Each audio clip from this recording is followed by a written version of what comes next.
Hello. If you are hearing my voice, it means, sadly, that I am dead.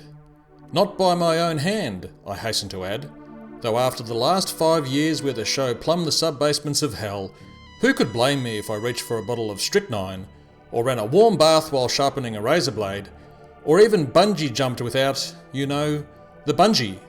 Nonetheless, I am dead. Those who proclaim the word of the woke are to blame. There are only so many nonsense tweets about how after Flux, Doctor Who will never be the same again, and in a favourable way, mind you, before a man's heart simply gives out. So, while I lie here a-mouldering in my grave, my podcasting soul goes marching on. And in that vein, welcome to the latest episode of the 42 Doomsday podcast. While I quietly decompose, Mark, Richard and Dave hold down the fort and bring to you another stellar entry worthy of our wonderful listeners. So while Europe burns itself to a cinder in temperatures nudging 20 degrees Celsius, we down here in Australia are shivering our asses off through a winter that can only be described as cloudy with a chance of meatballs? Who wrote this copy?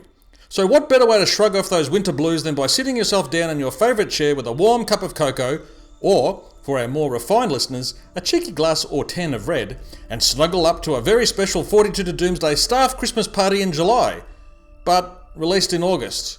In the fag end of the Chibnall era, nothing, and I mean nothing, makes any sense. So, strap in as the lads discuss their visit to the moving picture theatre to see some hardcore 60s science fiction action in the shape of the 1960s Peter Cushing movies restored to their 4K non-canon glory. Check out the balls on those movie Daleks, hey? The three chaps who podcast then set sail on the high seas, reminiscing about their buccaneering days as they discuss ye old video pirate days of yore. The triumvirate of doom then shift their dread gazes to analyse several target books featuring the Doctor's Moriarty. That's right, the Master, and none of that missy nonsense, before rounding the episode out with a special mid-year Christmas stocktake of our legendary Fan Wank of the Year awards. But remember, that which is not dead can eternal lie, and with strange eons, and the return of David Tennant to his seat at the right hand of RTD, even death may die.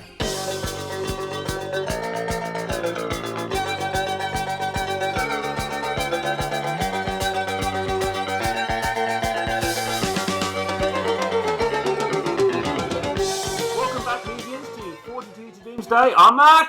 I'm Dave. I'm Richard. We're back on the couch, aren't we, fellas? How are you? I'm great, but I didn't think we needed all of that intro. I thought, given our first topic, you'd just say, welcome to podcast. Welcome to podcast magic. It's 42 to Doomsday. After dark. The AMSR version. Hello, I'm Mark. How are we, boys? Good? Yeah, I'm well. Excellent. Yeah, good. Thank you for this back on. Why are we gathered here today? Christmas in July. That's right. We want an extra 42 to Doomsday office Christmas party. And the only thing we were missing is actually the big KFC bucket and, of course, snow. But the other thing, of course, is we saw each other a week ago to go and do something Doctor Who-ish. And at the pub afterwards, there was just all of this golden content, champagne Doctor Who podcasting, and we thought... we should be turning the mic on. We should, but Mike wasn't there, unfortunately, that day. But actually, he was there. He was there, but you had to get back to the country. To get back to the country, Hello, yes. Mike, if you're listening. Yes. Before we dive into the conversation, actually, we had some feedback on our Drag to the Archives Part Uno for 1982. Now, there was a mention of the Mary Rose. Yes, I've seen the Mary Rose. Well, Rob said something which was slightly incorrect. And Andy Taylor, who advises me, I'm not in Duran. I'm an archaeologist. I was actually about to make the Duran joke. I would never do that, Richard. Come on. He says, basically, great listeners always, guys. Hate to piss on your chips, though. The Mary Rose didn't sink on her maiden voyage. She had been in service for 32 years. So thank you, Andy. And I think also Jed Sweeney corrected us. And you, Dave, as well. I think you pinged us after that episode and said... I didn't correct you. I just said that I had seen the Mary Rose and affirmed what you suspected, which is that there's not a lot of it left. The spine is sort of one side of a bit of it, and all the decking and everything's completely gone. Yeah. I still think it was the Daleks that sunk it, but anyway, we'll move on from that. So yes, thank you, Andy, for letting us know and, course, correcting us on that important fact. So, a couple of weeks ago, we went to see the Dalek movies, didn't we, guys, as David alluded to before? The first time I seen them on the big screen. Yep, likewise. No, the word went out from Richard here that said the Astor is playing the two Dalek movies on a Sunday afternoon. Who's in? And we all said, We are. We Yeah, did. they're on a few locations here in Melbourne. I think they're on at the Cinema Nova and they're on up at the Cameo in Belgrave, plus a couple of others. Yeah. So hopefully people got an opportunity to go out and see them. I think they were only on that particular Sunday, so if you missed them, bad luck. Given the attendance, I wouldn't be shocked. Yeah, actually, that did really surprise me how few people were there. I probably wasn't expecting a packed cinema, but I thought I would see a lot more familiar fandom faces than ultimately turned out for it. So where the hell were you? Yeah, and it's interesting, and I think it's a reflection maybe on where fandom is in the two respective countries.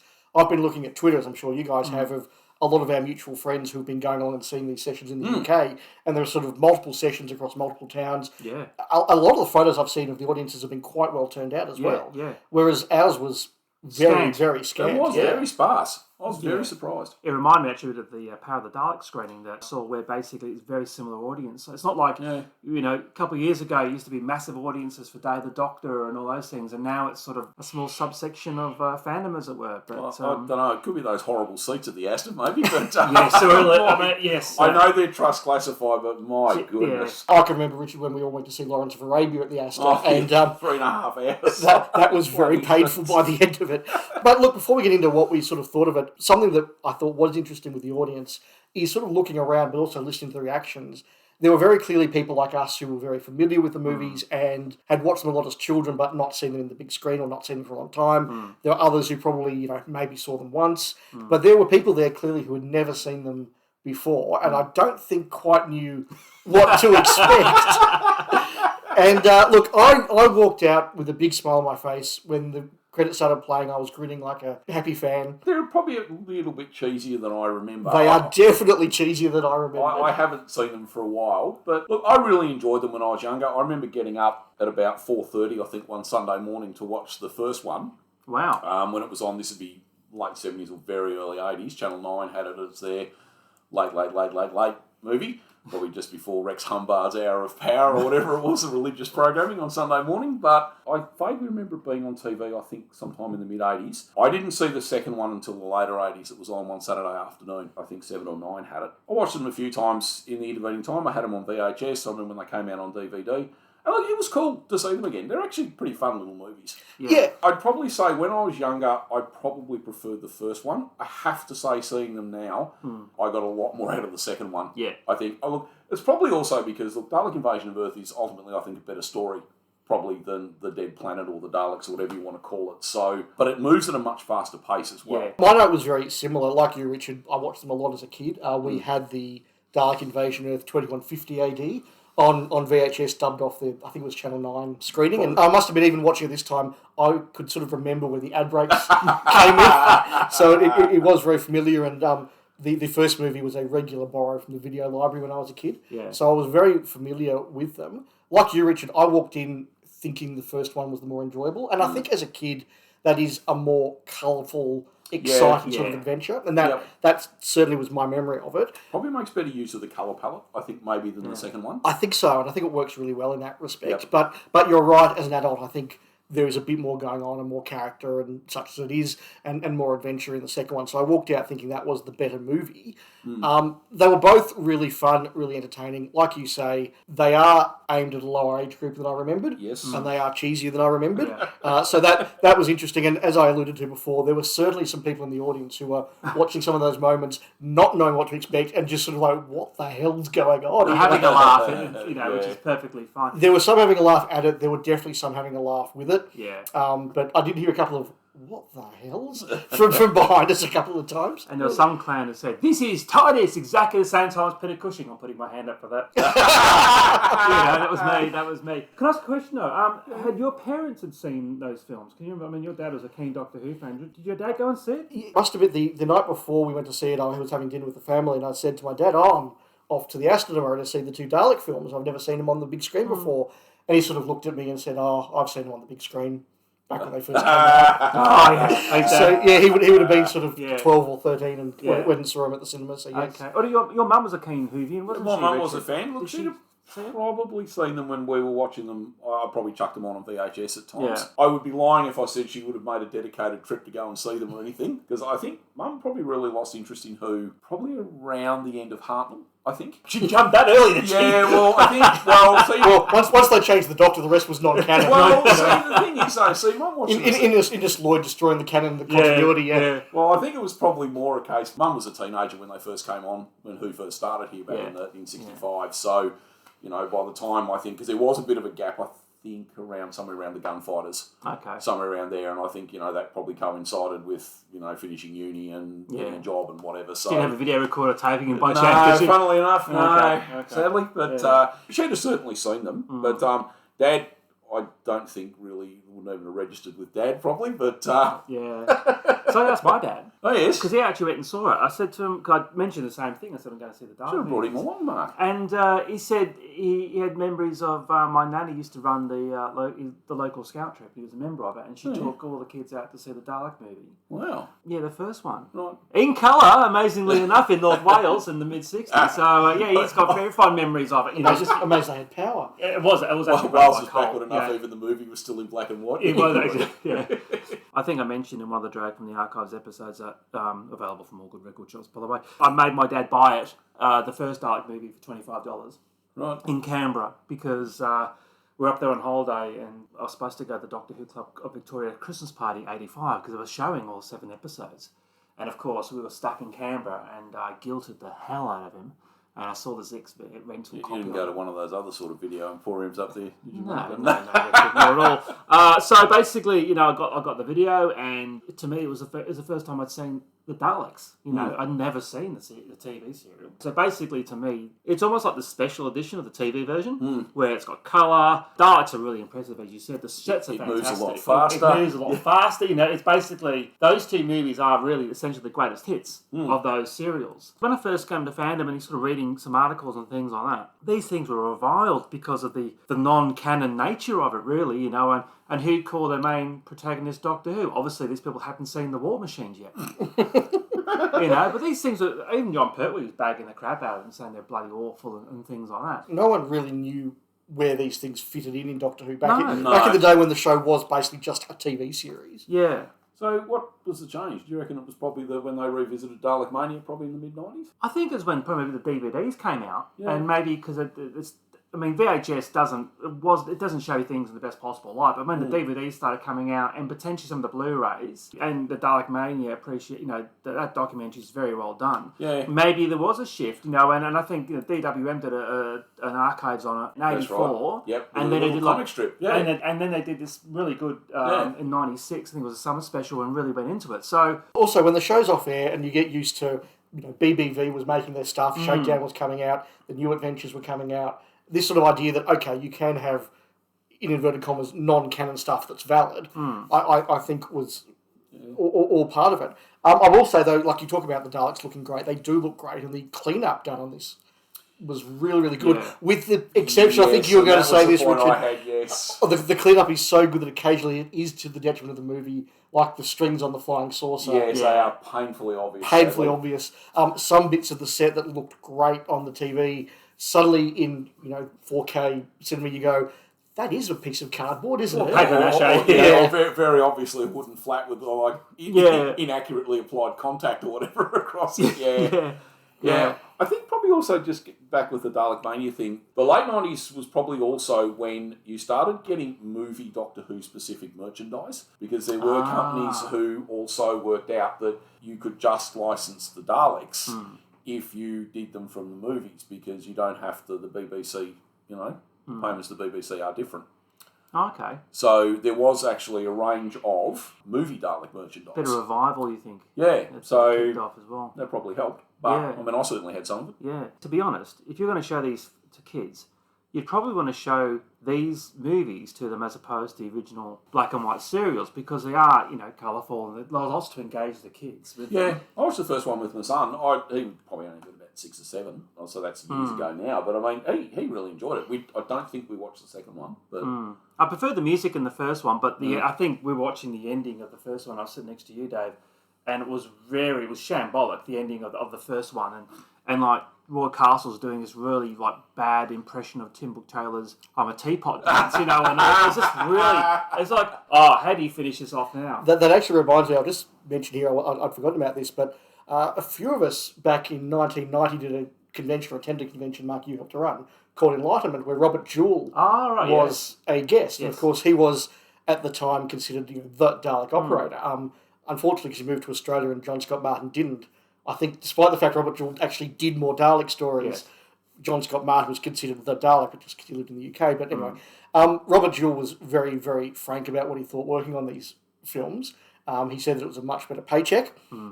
He did point out that for the second time, he was the one that had to be in a Dalek casing on the Thames. And he was the one that was in his bathers being pulled out of the Thames in that Dalek casing. But he had some very honest words to say about both Roy Castles and Bernard Cribbins in terms of what he thought of them as individuals, and it wasn't flattering. Not that they weren't pleasant people, he just said that they were slightly crazy and manic and weren't taking it as seriously as he would have liked and some of the other actors would have liked. And I guess if you're stuck inside a Dalek costume, you kind of want everything to happen quickly and get out of there and under the student lights. If you've got someone kind of taking the piss all the time, it probably didn't go down that well. But on the point you raised about the difference between the show and the movie, look, I agree, this is more colourful, it's bigger budget, it flows much quicker. But I also really noticed how many of the really good scenes and moments from the serials aren't actually in there. So you look at something like The Daleks, and you've got that really good conversation between the TARDIS crew about, can we ask the Thals to risk their lives to help us? Is that a morally valid thing to do? And then the whole discussion about, can pacifism become a way of life?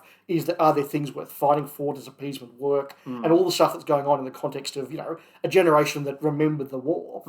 And then that's about 2 lines of cheesy dialogue in this. And even stuff like just building up how terrifying Scarrow is, Susan's escape from the city into the TARDIS and all the rest of that. It takes the time on TV to build up and be really effective and really good, interesting, thought-provoking dialogue. So as an adult, I do think the TV versions hold up far better, and the stuff cut is stuff that we've lost. It's not just padding. But absolutely, I mean, the pacing is really, really good. To the point, I think the Dalek countdown is about 6 minutes to go as the Thal group is still trying to break into the city. So, and we did notice that. It's not 24, is it? It's not a real time. No, and there were some definite laughing moments. I think some of the Dalek dialogue just going on and on got a few giggles, or the very earnest Dalek countdowns definitely got a few giggles. The moment when they revealed the Daleks were going to fly the Earth around like a spaceship, clearly some people who were not familiar with the story just could not believe that was a plot point. The other point I just wanted to make, if I can continue, is during lockdown, I made a bit of a thing, because of course our lockdown in Melbourne lasted for about 2 years. Come on, it's about 14 years. And that's not an exaggeration. No. I made a point of sort of going back and watching a lot of older films that I really should have seen but hadn't seen before.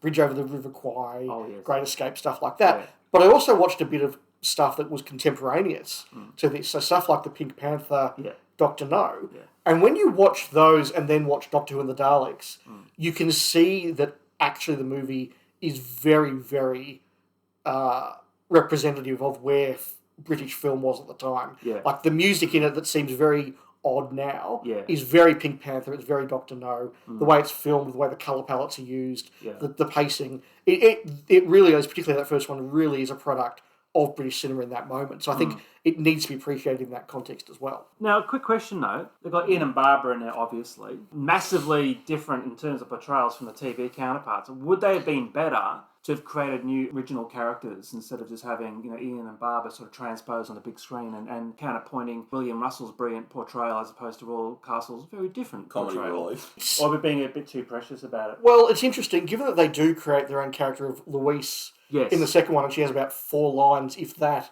across the entire movie.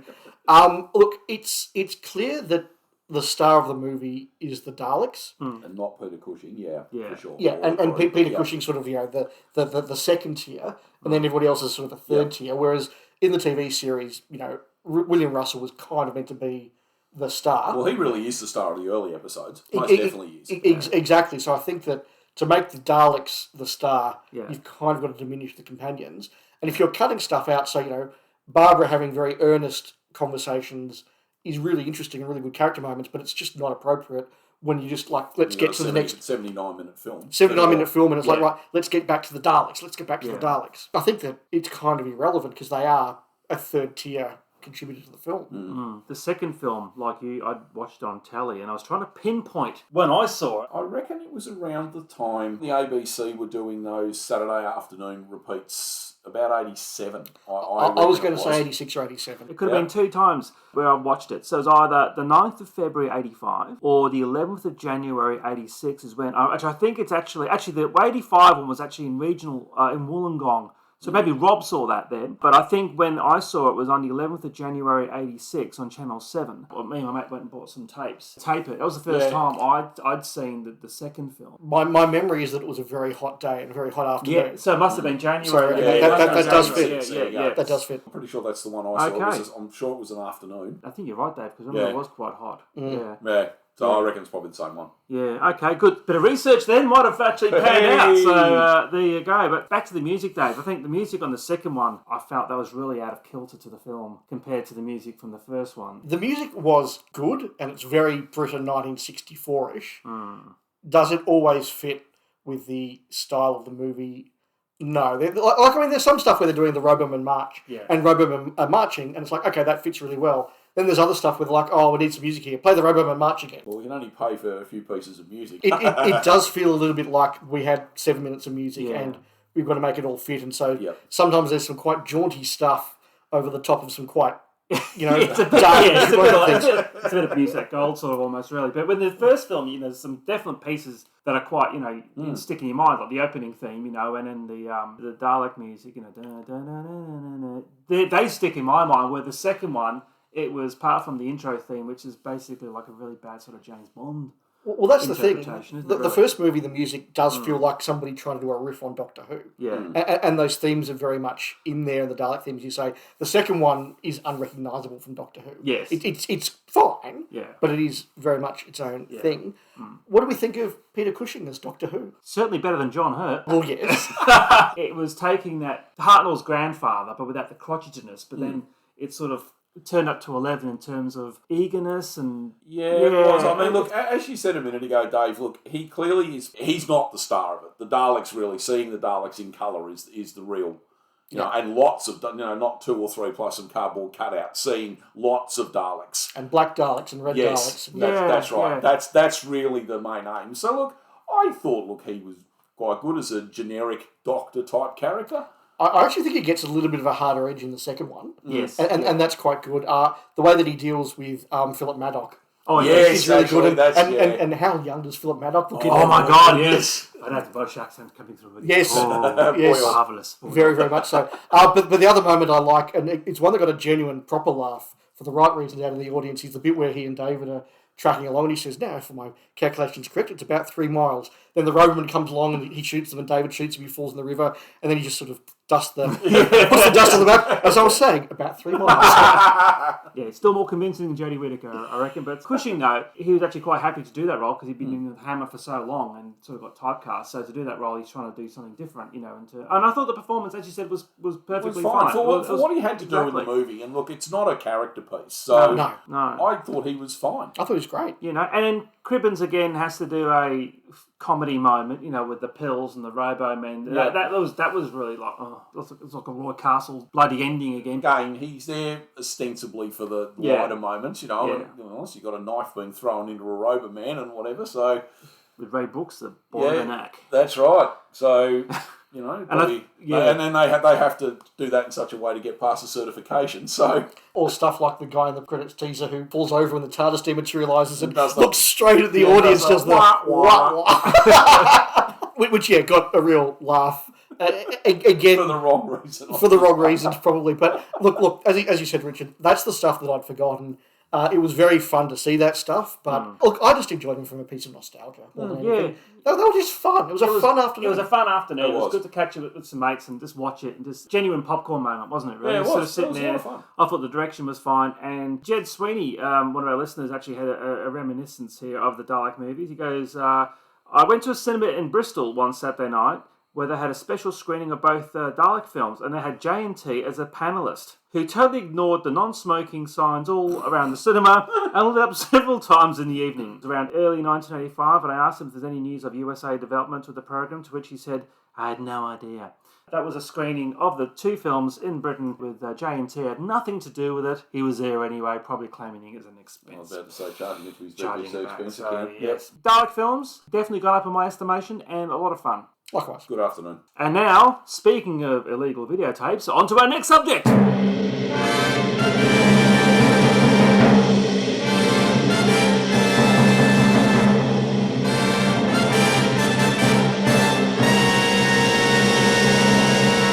Following on from our nostalgia fest regarding the Dalek movies, Dave, you had a really interesting topic that you proposed a few weeks ago. We thought we were going to give it a bit of a run here. We have reflected a few times over conversations that the Checks, Lies and Videotape doco on the Revenge of the Cybermen DVD is one of my favourite ones because it talks about all the old days of how we got to see shows and has the whole thing about people getting tapes out from Australia. And we sort of was talking about it and said, well, let's have the conversation about the other side of that conversation. Yes. About what it was like growing up in Australia and how we got to see old Doctor Who and particularly new Doctor Who, which was quite a bit of an adventure at times. And Mark, you can probably kick us off because you were sort of a veteran of this by the time Richard and I even got into fandom. That's right. In fact, probably a number of the stuff that we saw at our first meetings when we joined the club was courtesy of you and your pen friend. Mark Smith Enterprises. Why do I feel so guilty talking about this? The statute of limitations is over. I don't think anyone's coming to you now, Mark. Yeah, okay. So how it all sort of kicked off was basically you used to get data extracts and had a pen friends section, and then you write off to different people, and they say looking to swap, material, right? And they left it very broad. And I said, look, mate, we're obviously ABC showing a truckload of stuff. How about we do the swapsies? So I had a number of pen friends, but the one that was obviously, I suppose, the most prolific one, but we were the Lennon McCartney, really, of the video trading days, was my mate Pirate Pete. But essentially, it was that. It was, hi, what have you got? I've got this. Okay, you have this 3-hour tape. So I'll put on, say, for example, I'll swap you season 25. Monster of Peladon. And I'll send you back season 11 or Arc of Infinity or something like that. But there were some situations where I used to go Doctor Who club meetings, and of course they were showing copies of tapes, and these were BBC run off from the archive copies. They were completely. I remember when The Wheel in Space was found in early '84. Going to a Doctor Who Club of Victoria meeting, and they're showing that episode. And I think it was even before it being returned to the archives. I think because the video of it got out. They were about 10th generation by the time they filmed it. Oh, that's why I'm wearing Coke bottles for glasses now, because, But I used to go to club meetings and watch these. The quality was either 10th generation or just completely appalling. Yeah, I remember seeing a copy of the 10th. Oh, that was shocking. It literally was Blob in a snowstorm. It was terrible. Yeah, I remember that exact same copy, and you couldn't tell any difference between the snowstorm scenes and inside the base. They were terrible. No, and then I remember I got a better copy, a much, much, much better copy from someone who shall remain nameless, and I was getting inundated with people make me a copy of it, it's really, really good, I want that tape you showed at the meeting. Yeah, I did sort of make a few copies for people in exchange for other material, but... And I remember at the time, obviously sending tapes back, there was a situation where I remember I had a copy of Evil of Daleks Part 2. I dubbed it off, obviously, sent it back to Pirate Pete, who then had another pen friend in Australia who actually was a friend of ours mutually. We just didn't know we were both in the same contact. So essentially, instead of him asking me for the episode, it actually went back to the UK, got dubbed down, and then came back to him. Didn't know. But the tape was flying around all over the place. I remember at the time, he just went from, I've got it, okay, where can I get better copies from? Yep. And I think the holy grail of episodes was definitely, this is before the 1991 screening, and War Machines. And I think I got War Machines in 1990. And the Ice Warriors I got as well, but we'll talk about that later. Yeah, I can certainly remember that. We will talk about that. I think what was really interesting to me when I look back is I look back to my first club meetings when my dad was bringing me along in 1987, 88. And the screening of old Doctor Who was just as big a deal as the screening of new Doctor Who. Yeah. So we would go to a club meeting and they might show something like The Aztecs, a very dodgy copy of The Aztecs, but a copy nonetheless. And I think that was the first Hartnell I ever saw properly at a club meeting. But then they'd also have part 1 and 2 of Dragonfire. And that was as big a deal and as unfamiliar because we just didn't see these new seasons on the ABC for 2.5 years until they'd been done. So getting a copy of that was really interesting. I want to talk a bit later as well just about how that changed our reaction to some things. But yeah, for the UK, okay, they were getting all the new stuff as it was screened. Obviously, it was shown in the UK, they got to see it, and they were getting from us old stuff. Yeah. Whereas we were seeing, the Purple Years on high rotation, the first half of Tom high rotation, Yes. even some later Troutons, as we know, got repeated in the 80s. Yeah. But new stuff, McCoy stuff, was almost impossible to see. We'd slipped to 18 months behind the UK, I think, by that point. And even longer for season 26, I reckon. Season 21 was actually fairly close, except they had that stupid gap when they had transport issues. But also, just to add as well, the Colin era, to my memory, wasn't repeated for a very long time. No, it wasn't. In fact, I don't think it was repeated until they did that famous 93 set of 4:30 in the morning report. Yeah, no, probably not, actually. But because copies of Trial were probably as rare and hard to get a hold of as copies of the Daleks or the Invasion. Well, it's funny. I remember we screened Trial and this would have been 93. Early 93, before the video tin came out. It was actually late 93 when the video tin came out. Okay. But we had a packed room watching it because there's people who either just never seen it, had come obviously on board a little later, or had only seen it once and were desperate to see it again. In about 87, 88. Yeah. That's the thing. And, it's Trial, but it was as rare as anything else. It was. I mean, there was that whole thing, and you'd remember when we were running the club in the 90s, we'd say, we're going to show a couple of Hartnells at the next meeting, and suddenly your attendance had just doubled. Because there was still all these stories that people had, only ever seen once on a 10th generation copy 10 years ago, weren't out on VHS yet, and were desperate to see.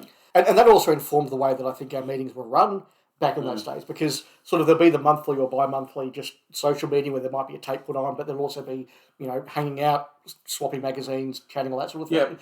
But then you guys would run dedicated video days where you just hire 1 or 2 rooms at Melbourne University, for example. Yeah. And I can remember going along and seeing stuff like the Daleks, the Invasion, some Taran Experiment was one, but just all of these older stuff. The Ark, I remember watching in somebody's lounge room. But going to these video days, and you did some cyber-themed days where that was the first time I saw 10th Planet, Moonbase, Yeah, that's right. I'm going to that. Yep. Wheel in Space, stuff like that. And Well, another one, actually, just to jump on, I remember, and it was one of the very first, because I must admit, I was probably a lurker around fandom initially. I didn't really come into fandom properly until probably the early 90s. But I'd sort of lurked around the edges of fandom for probably 4 or 5 years prior to that. And I remember there was a meeting, and it was actually in the centre of Melbourne above the old Mind Game shop, and they showed Deadly Assassin. Yep. Which at that point I think hadn't been on in Australia at that point. The ABC, bless them, showed it on a Saturday afternoon about 3 or 4 months later.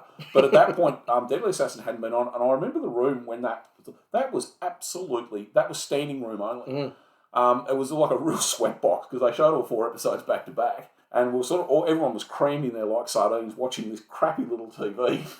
I wonder where they got that copy from. Because it might have been taped off, dubbed off the UK transmission. Well, obviously must have come from a UK. There must have been a UK or a screening somewhere, unless it was off American PBS or something. But I think that was the same night they showed Time and the Rani Part 1.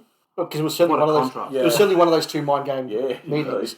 But again, that sort of shows that stuff like the Dalek Invasion of Earth, the Deadly Assassin, but Time and the Rani was all considered like rare, valuable stuff that you hadn't seen. Yeah, I think that was their thing. Yeah, I think there was a note down the bottom saying something like, if we're still going strong at 6 o'clock, there's a special surprise or something.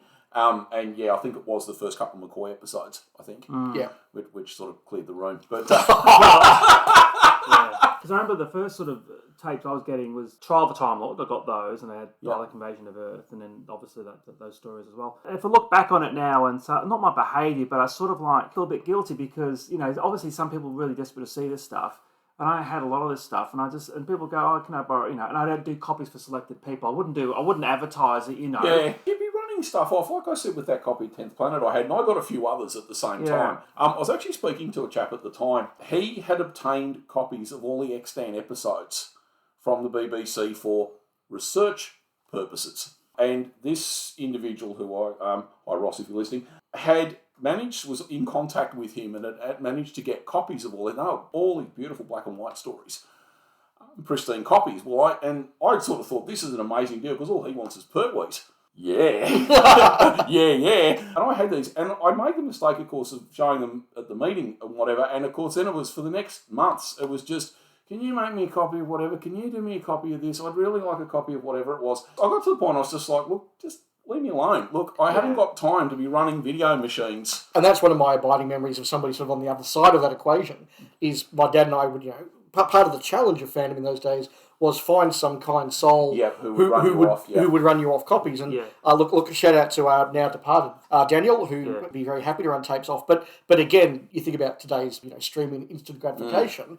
It was, okay, here are 3-hour VHS tapes.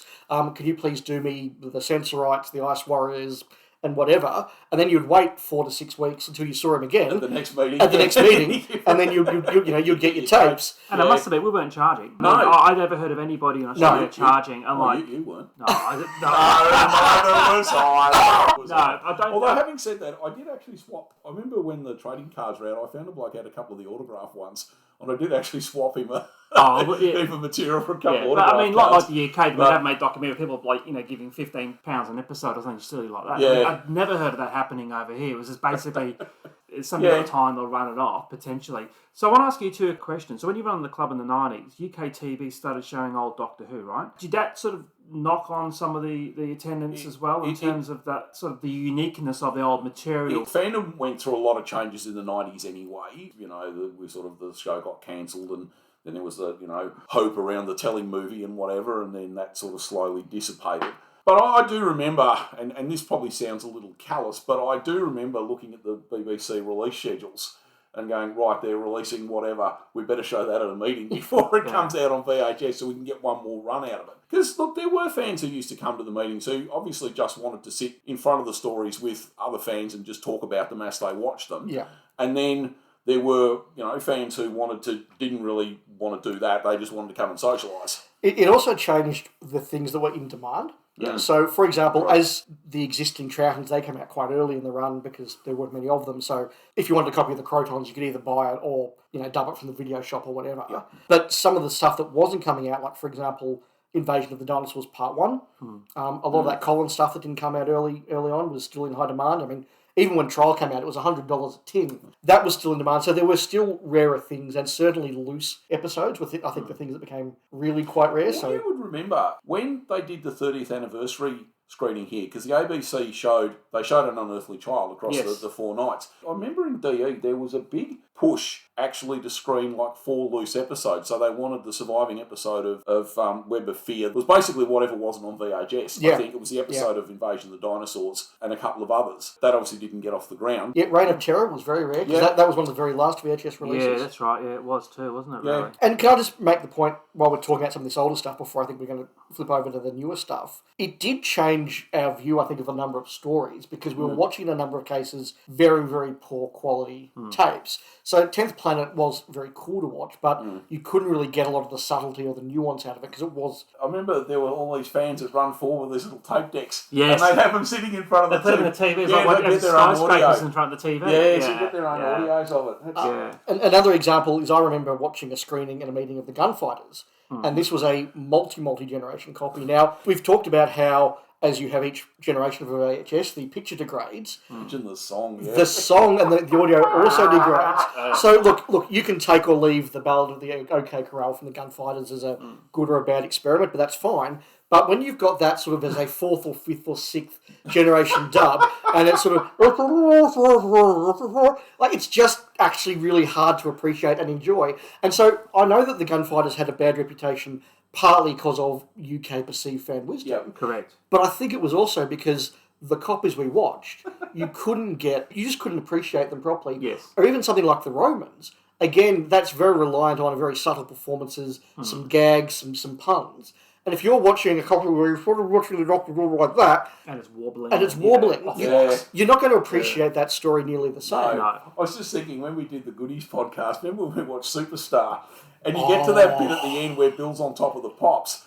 And it's just this... And because the copy we had originally was multi-generation. And it was just this haze of colour and that gave me a headache the first time I saw it. It was horrible. So for about 2 minutes or 3 minutes, you just think, what the hell is this? Yeah, just this distorted sound and colour. Yeah, it was awful. Sound like that Max Headroom television in the set, RFA Rock. Before we go on to the McCoy stuff, did you want to tell the Ice Warriors story? Because I can remember going to the meeting and seeing the copy of the Ice Warriors complete with time code down the bottom. It's actually when I first started working, and my pen friend rang me and goes, "Mark, I got the Ice Warriors." I said, "No, surely not." Anyway, a couple of weeks later, it turned up. So I said, "Okay, well, I'm not going to share this one around because we had the convention coming up. We'll have it we'll hold it over for a debut, as it were." The Ice Warriors was founded in '88. And that took a while to sort of hit the pirate circuit. I mean, for me, it took about, a year or 18 months to come Because what was Enlightenment? January 90? I think it was 91. So I got the tape. Would have been your second year, Yeah, I got the tape then. So we sort of held that back for the date for that convention show. But look, I imagine it was around the other traps as well. But as an attendee of that convention, I've still got the program somewhere. Yes. Where the front cover is a picture from the Ice Warriors. It says, "The Victorian debut of the Ice Warriors." Now, this was nothing more than a dodgy bootleg copy, but we were, 10,000 miles from the BBC, so who cares? We can, advertise and sell tickets to watch this bootleg show. I remember going to one of and it must have been probably the 89 DWCV Christmas party, and the afternoon programming, and I remember some wag making the point that had made your job so much easier, whoever was on the committee at the time. The afternoon programming basically was Battlefield and Curse of Fenric. Yeah. And the rest of the place had just stopped. There was nothing else on that afternoon. No. And I think there was a couple of attempts to run panels against them. But no one went to them. No, we never bothered in the end. Yeah. So the point that I wanted to make about watching the McCoy era out here was how disjointed my viewing of that was, because obviously the club couldn't show everything in advance of the ABC. And so I saw a lot of McCoy very much out of order. I remember seeing Dragonfire before I saw anything else. Then I saw Time in the Rani Part 1. And then I think I saw Paradise Towers and Delta as they were screened by the ABC. And then Remembrance, obviously, straight after. Yeah. But I saw, for example, Greatest Show in the Galaxy before I saw Silver Nemesis.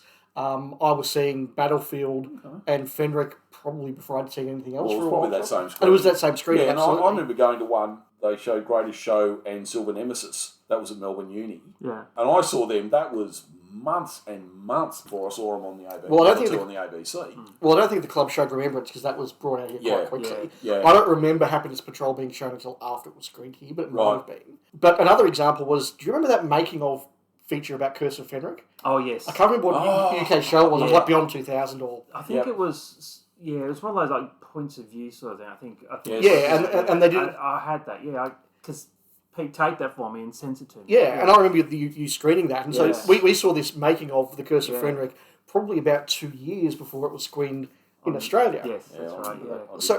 So the point I was making, and I want to just expand on this with some other shows, one thing that I kind of regret about that is, yes, I got to see some McCoys much earlier than I would have had I just been watching as a viewer at home, but I didn't get to really discover the McCoy era in the way that was intended, in order, in a sort of a logical sort of thing. It was just bits as we could find them. Fragments almost, And as I continued in fandom, that was something that really continued on to other series.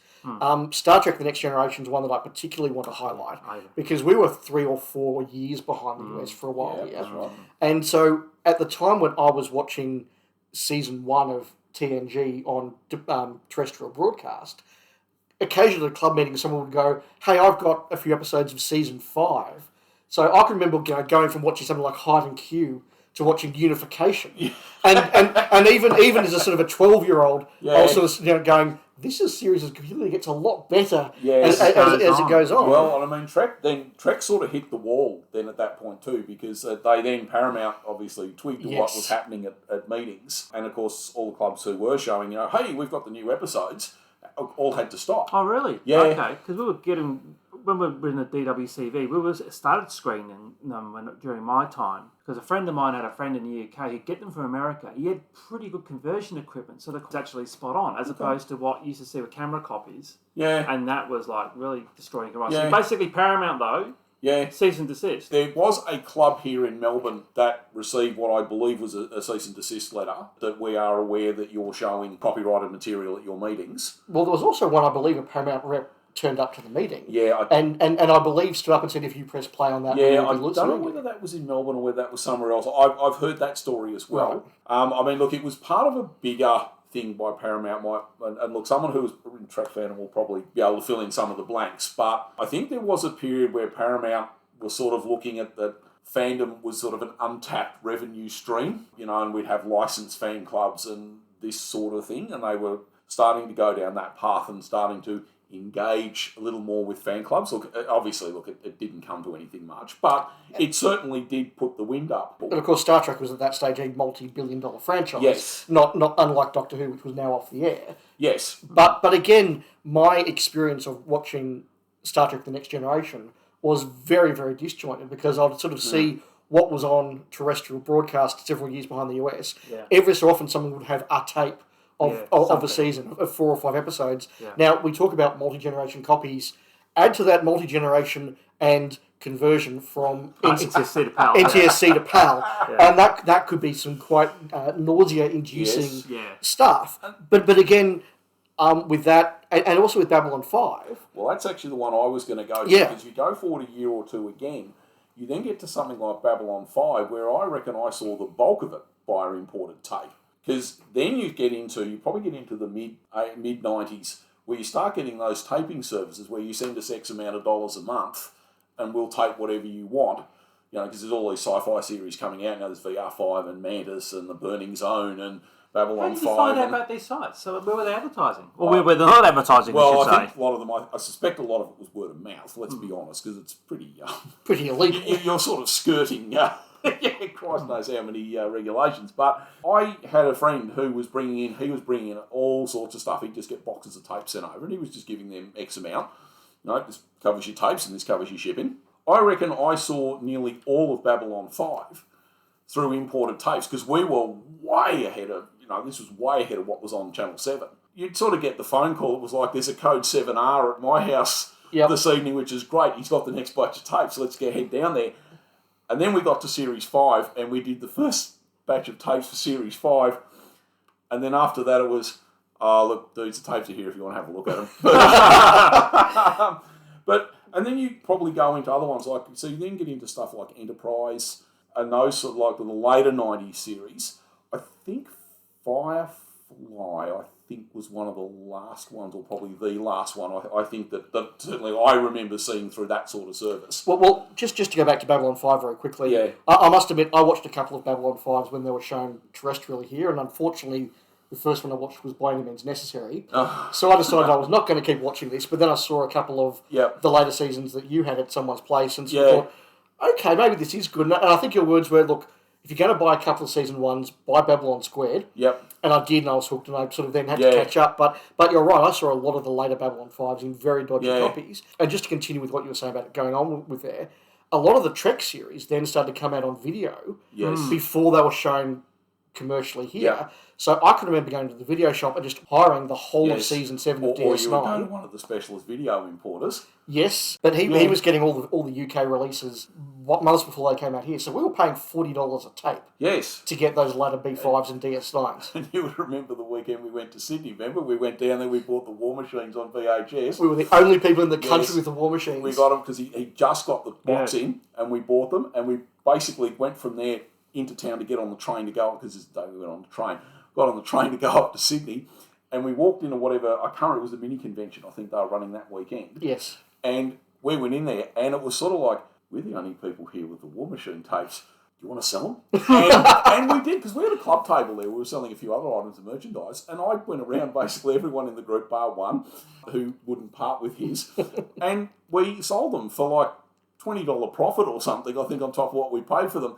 And the great thing with that was they were all the first, and I'm sorry to anyone who bought them, they were all the first releases that were no good. Yeah, that's right. At the end, that's right, Yeah. We all have the memories of lining up in the dark in the middle of winter and getting the telemovie literally being pulled out of the shipping crate and handed over to ravenous fans. Exactly. That's right. But I guess what we're saying here is that by the late 90s, although Australia was still a long way behind, there were now different ways and more professional ways of getting your tapes. And I think a lot of us also had a lot more disposable income, or at least some disposable income. So we were willing to pay $40 a tape, which is, like, when you think about it, that's $20 an episode for B5 and later Trek.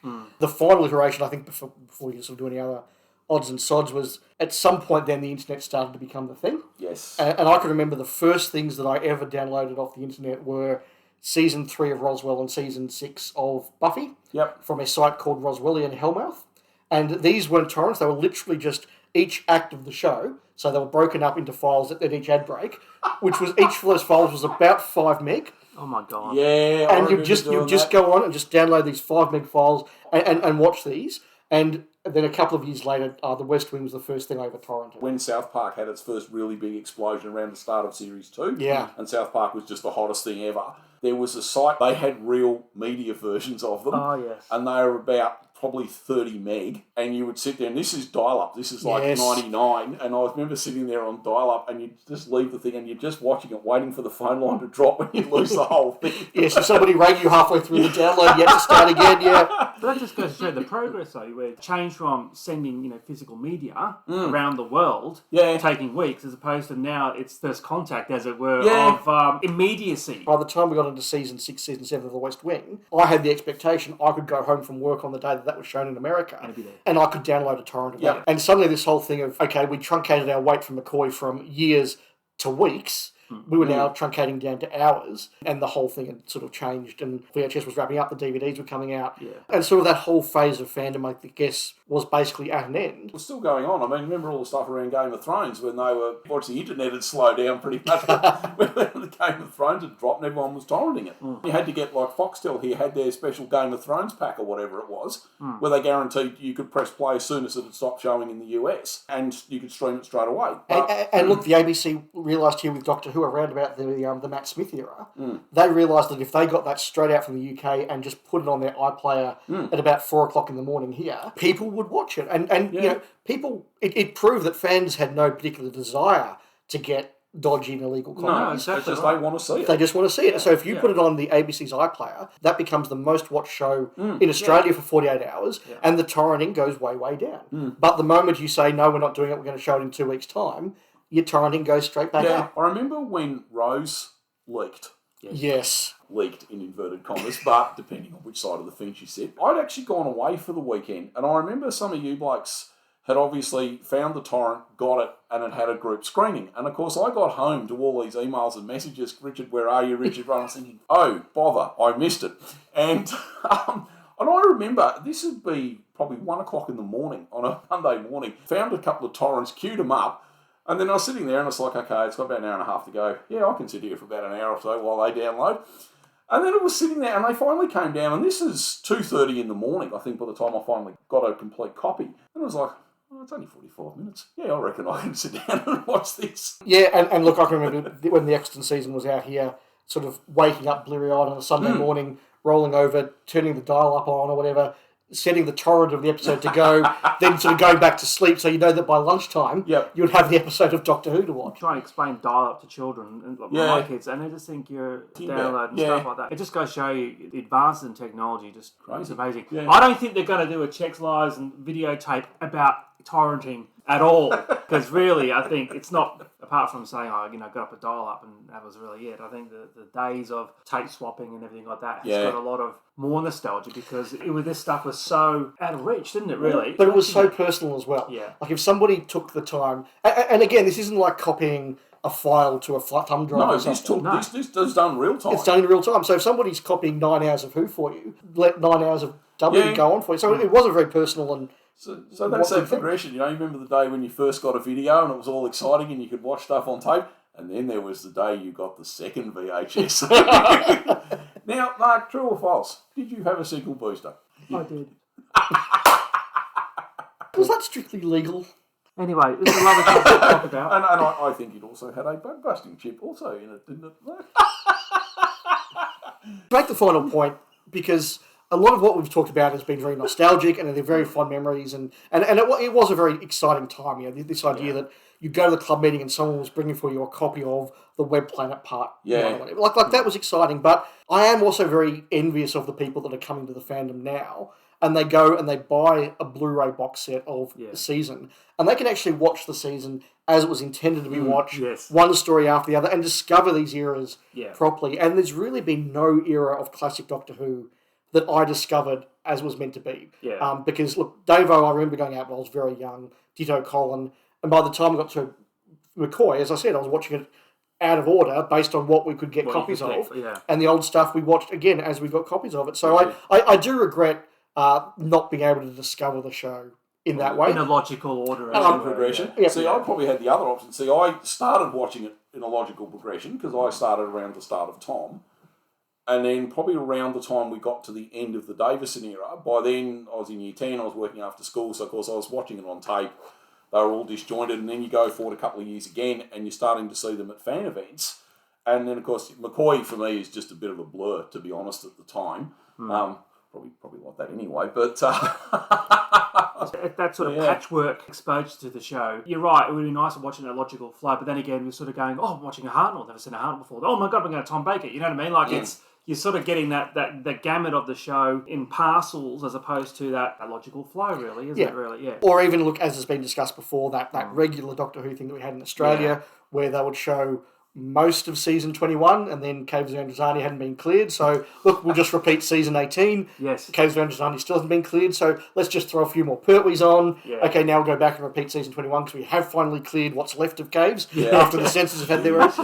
But again, that's what it was. It'd be season 21, season 18, season 7, then season 21 again, season 8, 9, 10, season 22, etc., etc. And then don't forget the regular repeats of series 12. Robot again. Yes. Here comes Robot again. Or when they were doing them, remember I was showing them at about 4 o'clock in the morning, and every time that they just keep resetting back to Revenge of the Cybermen. Yeah. They've had to get rid of those rights. Clearly they had like 3 or 4 repeat screenings of that left on the rights ticket. Yeah, so. exactly, yeah. This is a really enjoyable topic to talk about because it's the old days, you know what I mean? And life was a lot simpler. That old analogue way of doing things, yes, it was a bit more time consuming, but I'm glad I was there. We could have a separate conversation about pirating computer games, Richard, but we're not, you know. And we were glad you were there too, Mark. Oh, thank you very much. Exactly right. And thank you, Mark, for all your hard work and keeping the video afternoons at the club well provided. Thank you very much. I'd also like to call out, thank you, Pirate Peter. I like to be a pirate's life for me. All my friends are pirates and the same the BBC. I got a jolly Roger, it's a black and white and fast. So get out of your skull and crossbones and run it up your mast. And now it's time for Target Book Club. This is where we take a Target book of choice and we read it. We'll have a chat about it and we'll have some thoughts. Now, Dave came up with a great idea about having it in a transmission order sequence. So the theme of today's Target Book Club, of course, is books featuring the Master. Obviously the decent ones. Decent books or decent masters? Well, actually, it's a very... I was going to say, I went for the telemovie novelisation, Mark. So, so in transmission order, I think, Richard, you're up first. Yes, I am. I didn't do that. I actually did a book called Doctor Who and the Doomsday Weapon, which is, of course, a novelisation of Colony in Space. Yes. I might talk about the book for a minute or two and then perhaps talk about the story. Sure. The book is actually... if you discount the 3 1960s novels, the Hartnell novels, this is actually only the 3rd or 4th Target book released. So there was Doctor Who and the Auton Invasion, Doctor Who and the Cave Monsters, and then this and Day of the Daleks were the next 2 Okay, right. on the release order. So this is very early in the run. Obviously, it's by Malcolm Hulke, so you do get all these nice little interludes and things in the story as well. The interesting thing with it is probably off the bat, because it's so early in the run and none of the other Season 8 stories have been novelised, they actually take it upon themselves to write a new intro for Joe Grant. And it's not quite as bad as the one in the Daleks. Because it runs in much the same way. Look, her uncle gets her a job at UNIT and whatever, but it pretty much glosses over the whole fact that the 3 previous stories never happened, or if they did, she wasn't a part of them. Right. And it ends with her, because the Brigadier just sort of shunts her into these really mundane tasks around the unit office. And eventually one day she sort of snaps and goes barging into the doctor's laboratory, like, you know, and who are you and why are you so important and, you know, whatever. Just as he's about to fit the new dematerialisation circuit he's made to the TARDIS. And then the Time Lord send them off on their mission. And it actually then, the next bit where they land, and she passes out during the flight, the doctor's actually standing over going, oh, look, I'm sorry, I don't even remember your name. It then goes in, you know, and she has to build this relationship with the doctor while they're actually investigating the story, which was an interesting way to get it going. But as I said, look, because it's by Malcolm Hulke, you do get all these little interludes and views into the backstories of the characters and whatever. So, you know, you find out that, you know, Earth by this point is completely built up. The only ways they can entertain themselves are to go up on the roof and sort of stand in the sun for a few minutes. or they go on a thing called a walk treat where you sort of, all these images of like long extinct animals and things sort of play past them. And you find, Captain Dent, every time he has to make a decision, he's referring back to what the IMC rule book says, because they have a manual that covers every situation. And because he's, reasonably high up in IMC and quite successful, he lives in a 4-room apartment. IMC found him a wife, his kids go to exclusive IMC schools. He's very much a company man. Right. And then on the other hand, you have some of the backstory for some of the colonists, who live in these tiny, oppressive little buildings. They work in these terrible jobs. They never see the sun. They never see natural light, anything like that. And this whole design, it's very 1970s, this whole desire to go back to a simpler existence. So, of course, they all band together and put all their life savings into buying some rickety old spaceship and take off to colonise a new planet. And you get all these nice little sort of interludes and stories and that for each of the individual colonists. Moving on sort of to the story, I don't think I'm betraying any confidence by saying I don't think Colony in Space is that highly regarded amongst fandom. And look, apologies for anyone who really likes it. I really like it. Oh, okay, sorry. When you watch it on TV, it is a very drab story. Visually it is, yes. Yes. In the book, look, it follows most of the same beats. IMC are attacking people with the fake lizard and you're trying to drive the colonists out and whatever. It really feels very much like just rereading it here. I did watch Colony in Space a few years ago, but reading it here in the book, it does really feel like the Master is just kind of tacked on to get it to 6 episodes. You've sort of got all the stuff happening with IMC and the colonists, and then suddenly the Master turns up and that's the excuse to basically give it the last 2 eps. It doesn't really end because, okay, they destroy the Doomsday machine, but there's actually no resolution between IMC and the colonists. Yeah, okay, you've got the IMC guy who, has a change of heart and wants to come and work for the colonists and get a better life for himself. They don't actually resolve the mining claim or anything, so you probably are left with the idea that once the Doctor leaves, IMC are probably just going to send another shipload of people just erase them all.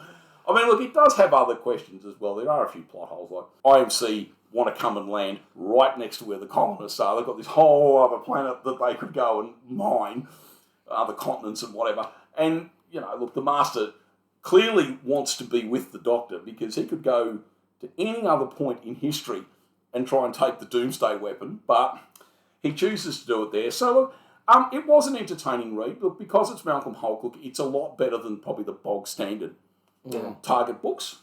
Get to some of those Terrence Dicks ones being churned out in the late 70s that are clearly being written to a page count, when he's writing one a month. So, yeah, look, it was an entertaining read. As I said, I don't think it's a great story, but I had fun reading it. 3 Doomsday machines out of 5. Because I've got a scene in there as well with Time Lords, is that right? When they're sort of looking, yeah, sort of give a bit of backstory. Yeah, there's this whole prologue at the start where the young archive keeper is there with the old archive keeper, and the old archive keeper is old and forgetful and inclined to lose his train of thought. Is that the one with the amazing security system where you have to touch 2 buttons at once? Yep. Yeah. and they go to look at this thing, they go to pull up the record for the Doomsday machine, and the Master's just left them a little note saying, "Thanks very much, love, the Master." To pull in, and then they sort of think about, well, how can we stop this dastardly thing? I know, that Doctor fellow's probably can help us. But, yeah, as I said, look, it was an entertaining little book to read, but, yeah, I don't think it's a great story. Does Hulk have anything much to do with the Master as a character? Not really.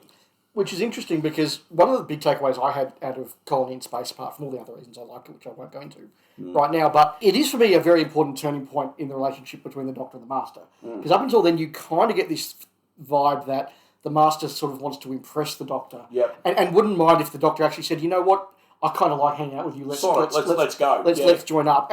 And Doomsday Weapon is very much the one where the Master puts it on the line and says, you and I could run the universe together, how about it? Yep. And the Doctor genuinely stops and thinks, well, could I do good with this power?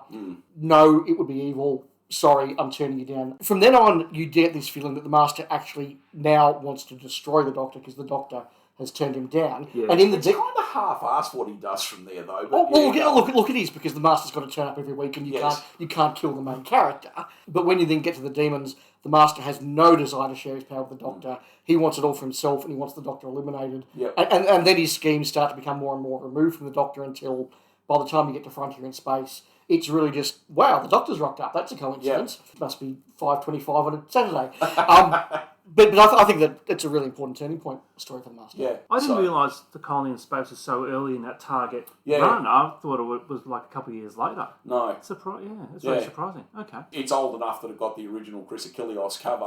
Yes. As opposed to the later one with the Master and the red and black lines and that behind him. Yeah. Probably one other thing, actually, just talking about the depth of the novel. Because it's in novel form, you can do a lot of stuff that you can't actually do on screen. Of course, in the novel, the robot is actually kind of scary. It's not just a BBC prop with a big arm. That swings on a hinge. Yeah, pretty much. The monster is actually proper scary. When they go into the city and they meet the Guardian, the Guardian actually rises up as this sort of wraith-like figure out of the flames. It's not sort of a glove puppet on a slide-out shelf. Singing the Rainbow Connection. That's right. There is a lot of that element to it as well. Yeah. Yeah, no, look, I like all of Malcolm Holt's books. I sad he didn't do more. Now let's whiz forward 9 years to 1982. And Dave's choice is... So I've read Time Flight, which was actually, Mark, your suggestion, and I thought, no, it's a good chance to read a story that is not well regarded on screen and see how it comes across on television. Look,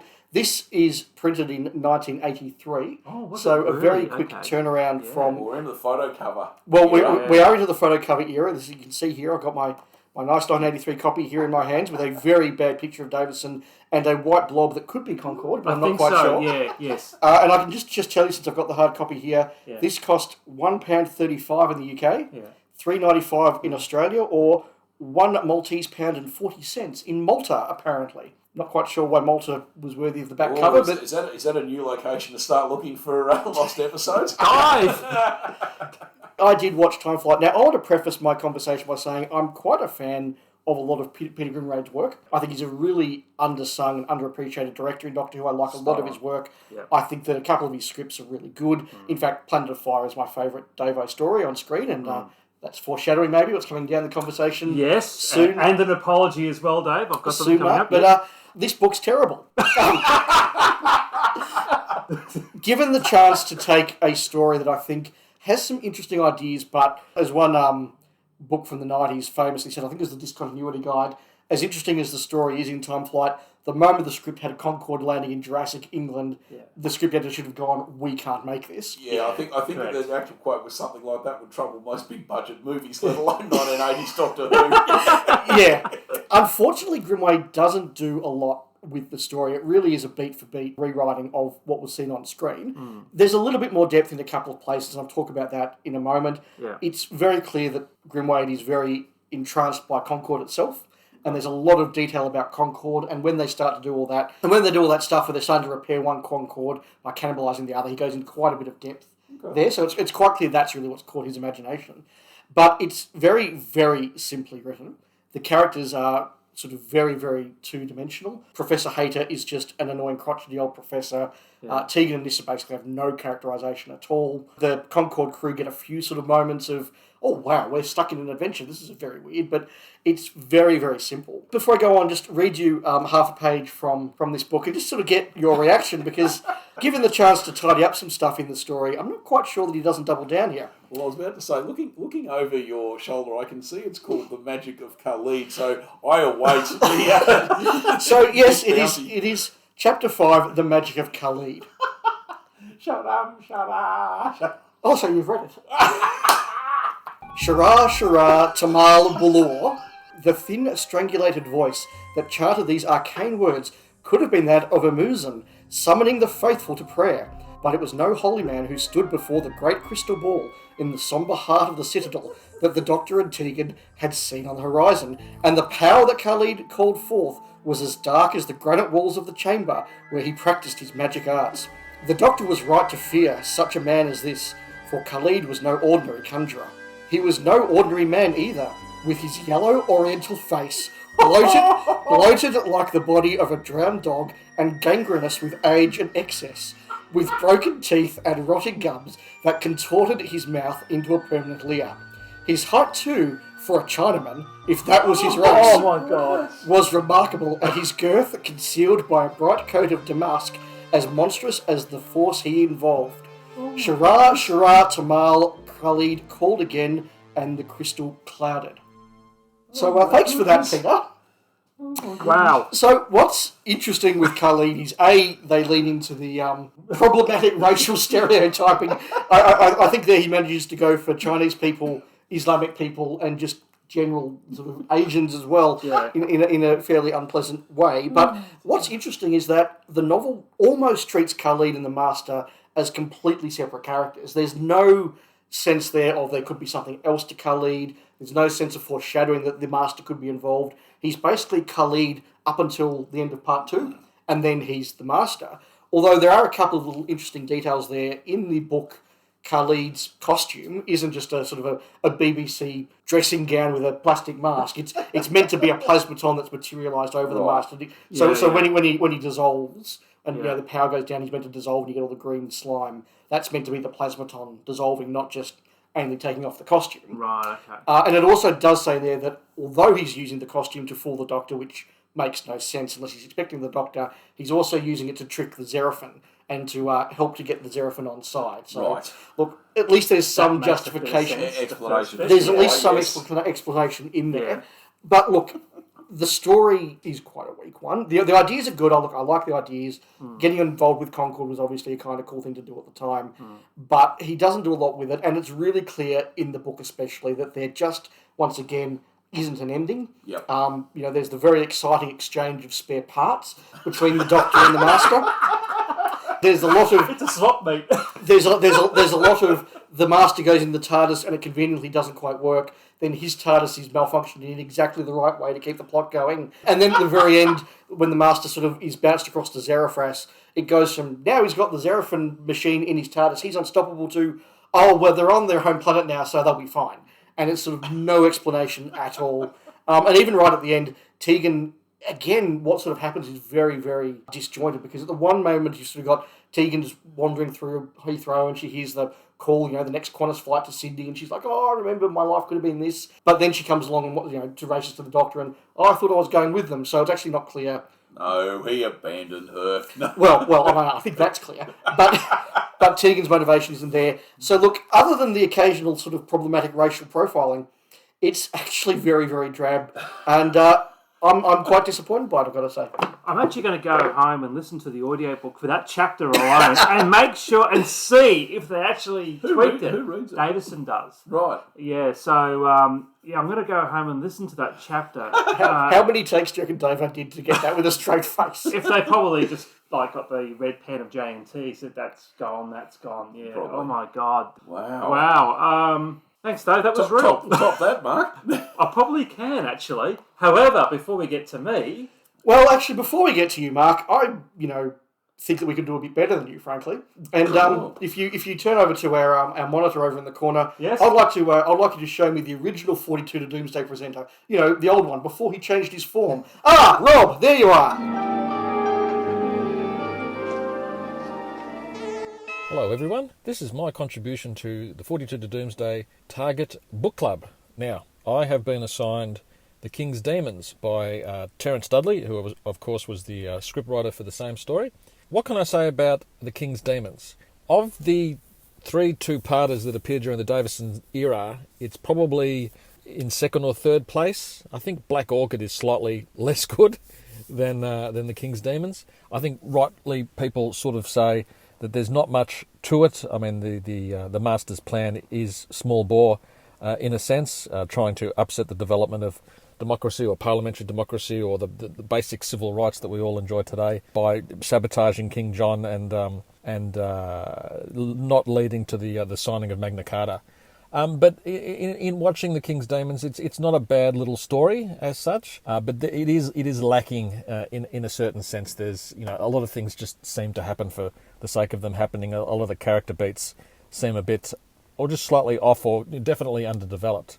But in reading the Target novelisation by Terence Dudley, you do get a sense of the characters now. Dudley has obviously got more space to flesh them out. It's the strength of books or novels over TV that you get a larger sense of the interior lives, or interior thinking at least, of the different characters and their motivations. So Ranulph Fitzwilliam is less of a, I suppose, weak character, and you get a greater sense of why he acts the way he does. And also you get a sense of the feeling of betrayal in the novelisation, he experiences at what he regards as his close friend King John's seeming betrayal and ill use of him and his family. The book seems to stray in between being a children's novel in terms of the juvenile sort of writing, or at times it does feel juvenile, but at other times Dudley is having a lot of fun with the language. There's alliterations littered throughout.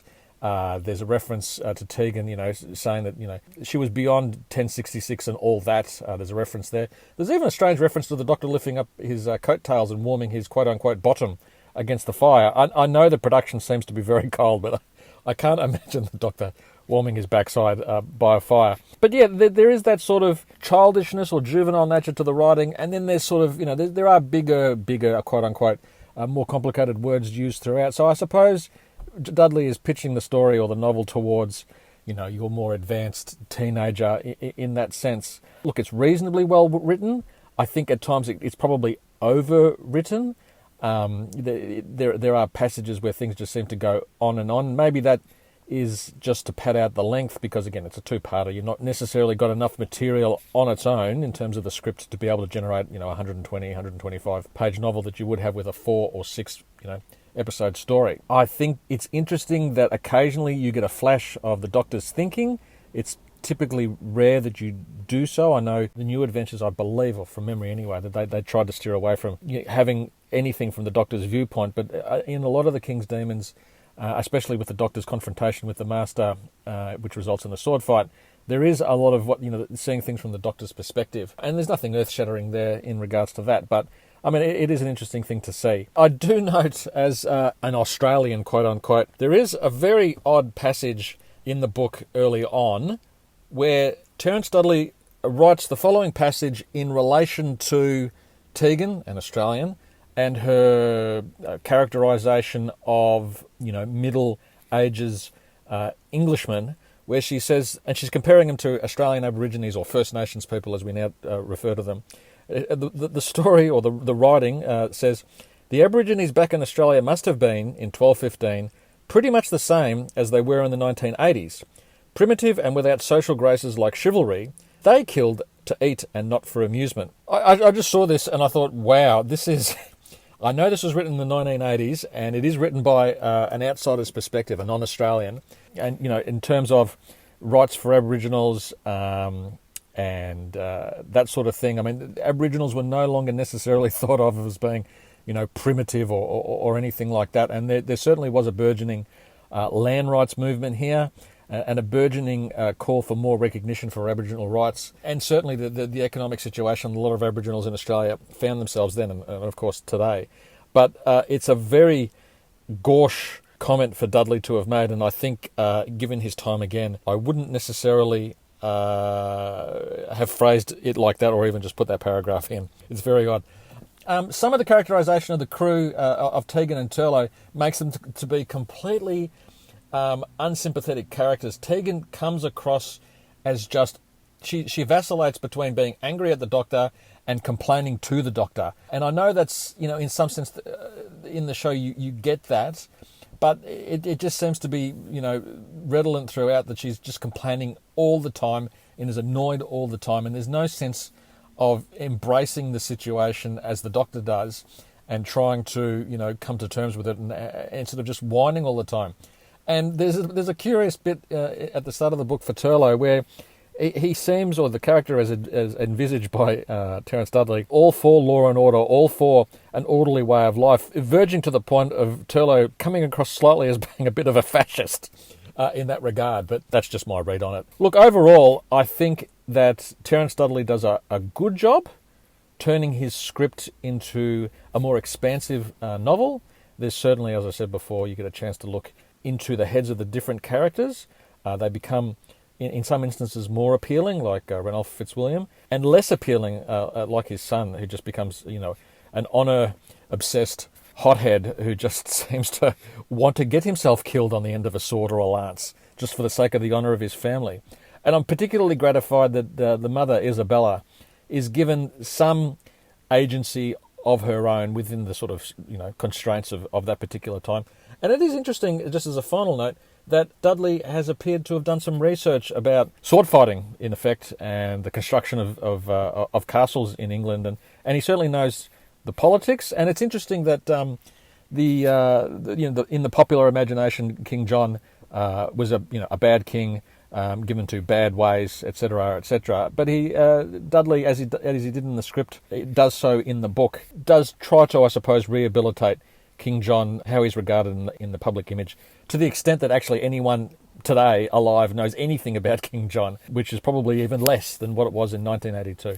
So look, The King's Demons, 2-ish thumbs up from me. I enjoyed it. It's certainly not the worst in the range, and I appreciated the fact that it was. We're moving into an era now with the target novelisations where they're going to be giving the scriptwriters a chance to expand their works, and it's not a Terence Dicks hit job. No offence to your eternal soul, Terence, but frankly, you're just phoning it in for a large part of the late 1970s. But, if you're getting paid like that, who wouldn't? So, yeah, if you haven't read it, or haven't read it in a while, I'd go out and find a copy of The King's Demons. I think it would be well worth your time.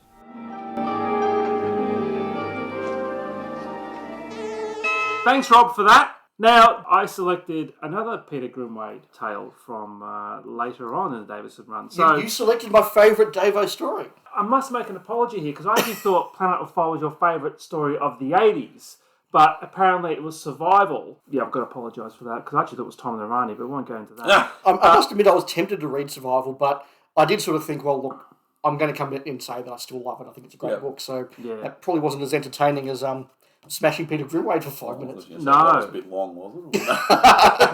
No. And look, Planet of Fire is like, in that season 21, that run of stories from Awakening to Caves is really quite strong. I was hoping for the book to reflect that. Unfortunately, I'm detecting a bit of a Grimwade bashing theme coming up, because with Planet of Fire, it's strange. It's a really strange book. It takes a long time to sort of get cracking in the actual story in terms of ramping up. And like you, Dave, I was reading this book, and there's some problematic passages in the book, and I'm going to read you a couple of the more choice ones I pulled out, because I was sort of, I just couldn't believe it. But anyway, but Demetrios continued to embrace the marble boy as if it were a lover, and then as the ship rolled sideways, man and gilded Kouros slid from the deck and plummeted to the ocean bed. The doctor hurried across the sleepy square, looking forward to a cool beer. I can't even remember the doctor drinking beer, but apart from a couple of wines. I think he had a mead in the time medal. That's the He closest. did, actually. And a rest in the shade. Toss ye for the TARDIS, he offered rather half-heartedly to his companion. Paradise lost, continued the doctor. I was thinking of our holiday island, he added ruefully, gazing across the terrain that made the centre of Birmingham look habitable.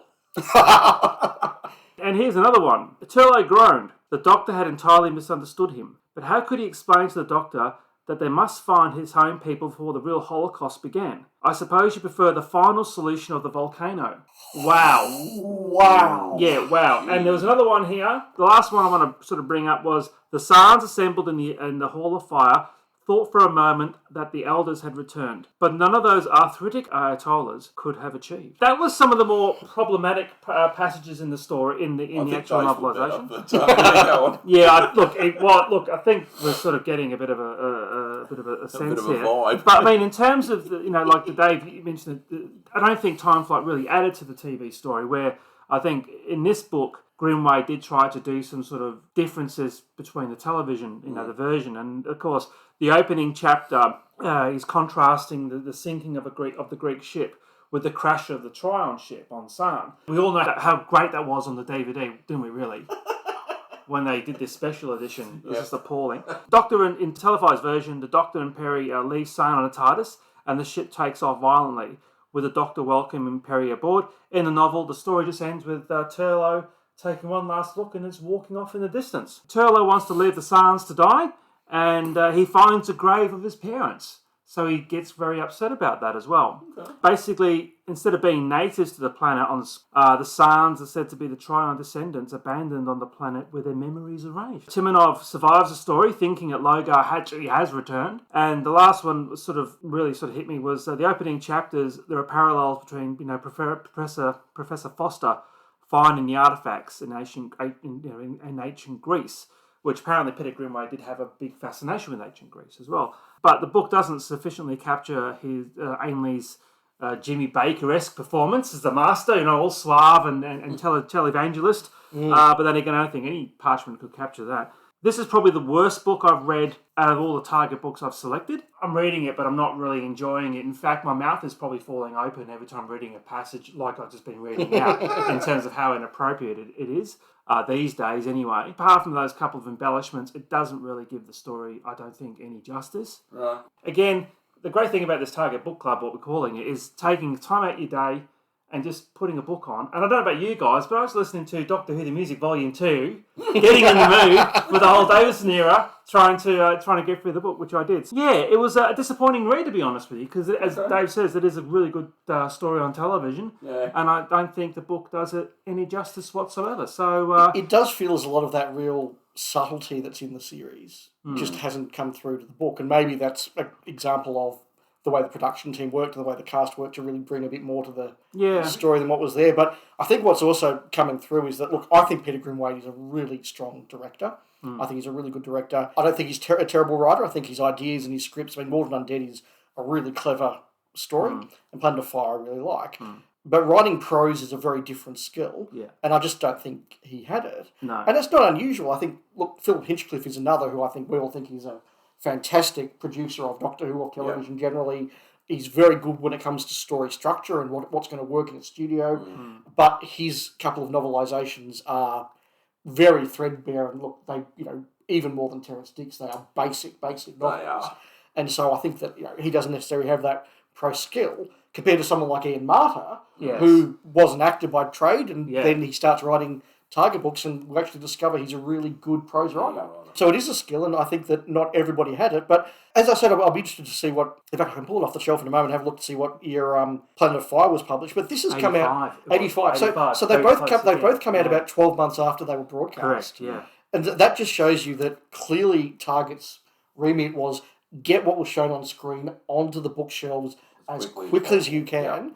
There's no thing about getting that quality. And I mean, the only reason they're not using Terrance Dicks for everyone is so they can get even more out as fast as they can. So, right, Terrance, you can do 6, Peter Grimwade can do 1, Philip Hinchcliffe can do 1, Ian Marter can do 1. Let's just get these out. And at this point in the cycle, look at that cover. No effort has gone to that at all. It's not even a good picture of Concorde. No. You couldn't tell that was Concorde because, the words Time Flight by Peter Grimwade are all over the nose. Across the nose cone. So it's probably not as bad as Arc of Infinity. No, which is the low point. It's getting there. I actually remember buying that book actually in Melbourne Airport. We dropped my grandparents off. In the bookshop there, I actually bought Time Flight because I obviously had a plane. It just shows that this is the point where the Target range is just churn them out and make a quick buck. And I think that's disappointing. And look, I've ordered, but they haven't yet arrived, my copies of David Fisher's new Stones of Blood and Androids of Tara novelisations.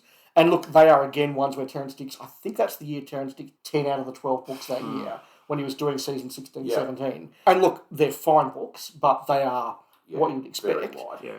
And I'm really interested to see what happens when they're given the proper treatment.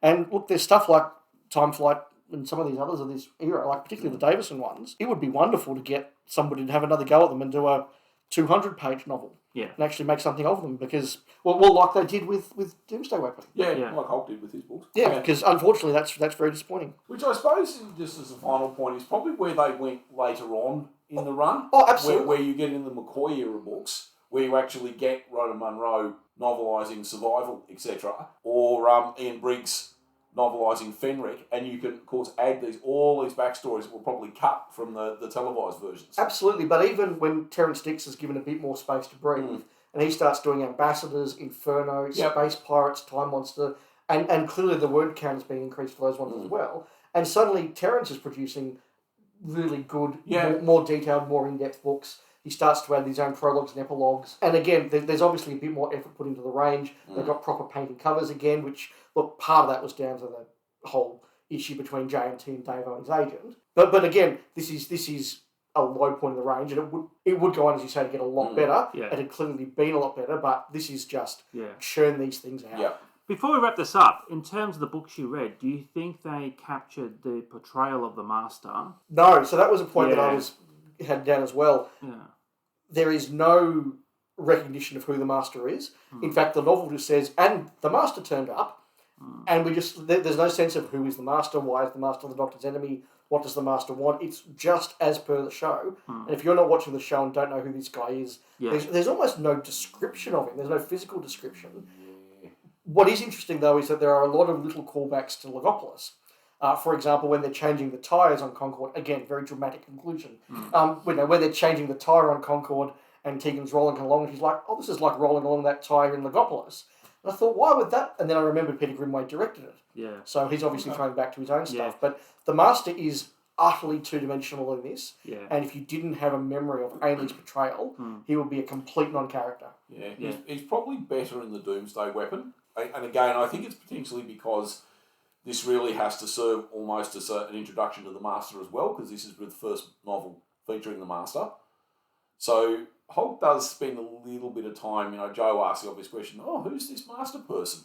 And of course the Doctor then gets to give her the explanation, etc. But it's a target book, so you're probably not going to get a huge in-depth portrayal of the character, but I think it's certainly better than your two. Yes. Well, I got nothing really from it, apart from when he's transitioning between Chameleon and the Master kid. He just had Chameleon dash Master. I mean, there was only sort of skipped on why he's after the gas and things like that, which perhaps reinforces something I think we've all suspected, and that although I think there is a bit of a character arc for the Master in season 8, I think there is some genuine attempt to give him some character. For the most part, the Master across Doctor Who's history basically is the actor putting his stamp over the top of it. And Ainley comes in and has a particular character. I think you're right, in Planet of Fire he's really good, in Survival he's really good. Logopolis he's not bad as well when he gets to give that more understated performance, but Ainley becomes the character, Delgado became the character. I mean, the only reason he has a character in Traken is because Geoffrey Beevers desperately tries to give him something with his voice portrayal. And even John Sim, I mean, the character of the John Sim Master is basically just John Sim doing a David Tennant impression. Yeah. And it's John Sim's personality and portrayal stamping over the top of what is basically a very underwritten character. Yeah, absolutely.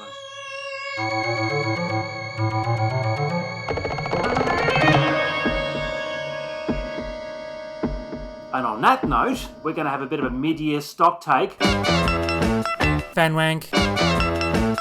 Awards. Yay! Before we get to the big one at the end of the year, have a bit of a kick around and see what tickled our fancy over the last 6 months in terms of anything we've seen that would be deemed as fan wankery. Might start with Dave's. What have you got there? Look, I had a pick, which I'll get to in a moment, but in the last 48 hours, Doctor Who Twitter has given me a second pick, a runner-up. God bless you. That is, my God, there is some self-obsessed fan wank out there. Rumours have broken at the time of recording about the last 48, 36 hours that Disney Plus is looking to acquire the rights to stream Doctor Who.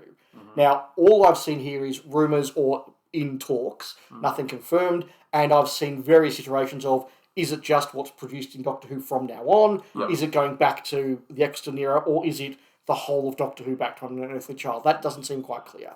But to me, it's very obviously this is a chance for Disney to say, we want another tentpole thing on our service. We want to be able to say, lots of people buy Disney Plus for Star Wars, for Marvel, and Doctor Who is probably a natural add-on to that. It is another way for millions of people to see the show. And to me, that's what the streaming world entails. The more people that can see a stream show, the better. But of course, Doctor Who Twitter has decided that Disney is the enemy. Disney now, therefore, is going to have creative control. Disney is going to ensure that these are all straight white men characters that will be acceptable in Florida. I don't think anyone's quite gone down the whole Nazi Supermen are our superior references. Grimwade might have got there. But there's this just sort of like, no, we need to resist this. It's like, guys, a massive worldwide company wants to screen Doctor Who after it's produced. They're having nothing to do with the production. It's just, let's just take the file and upload it so more people can watch it after it screens on the BBC. And the fact that is causing palpitations and aneurysms on Twitter is just a huge level of fan wank in the worst possible way. So that's my runner-up. My winner, however, is going to a man that I know you're a big fan of, Mark, and that is Chris Chibnall. Oh, yes. How is young Chris going? Chris Chibnall, who is a fan, yes. gave he did a tell-all article/interview for Doctor Who magazine a couple of months ago, which, given the chance to extol your love for your time on Doctor Who, given the chance to explain what you did and why you did it and what it meant to you and how it all worked, and to give some real positive insight into what you did, it basically read as though, look, guys, I don't care that much. This was a bit of a chore. It was a job. I got paid. Let's just all move on. There was no plot arc. There were extra references. There was no big scheme. I just sort of wrote it as I went along. He admits that the whole Dr. Yaz thing, which look, I think is a terrible idea because I think that any doctor with any companion is a bad idea. Yeah. But he admits there that look, we had no plan for that, but a few people on Twitter sort of said it was a good idea, so we're going, yeah, okay, we'll just hint at it. I just think, look, even if that's the way he felt about the series, it is the height of fanwank to come on and almost sort of beg forgiveness for your indifference in the show, and to try and elicit sympathy for, it was so hard to make and I had to work such long hours, and you sort of go, you were given the chance to create an era of your favourite show on television, and all you've got at the end of it is, well, it was really tough, guys. That, to me, is just fan wank in, again, the worst possible way. Also unprofessional as well. It's not Eric Saywood's Starburst levels of unprofessional.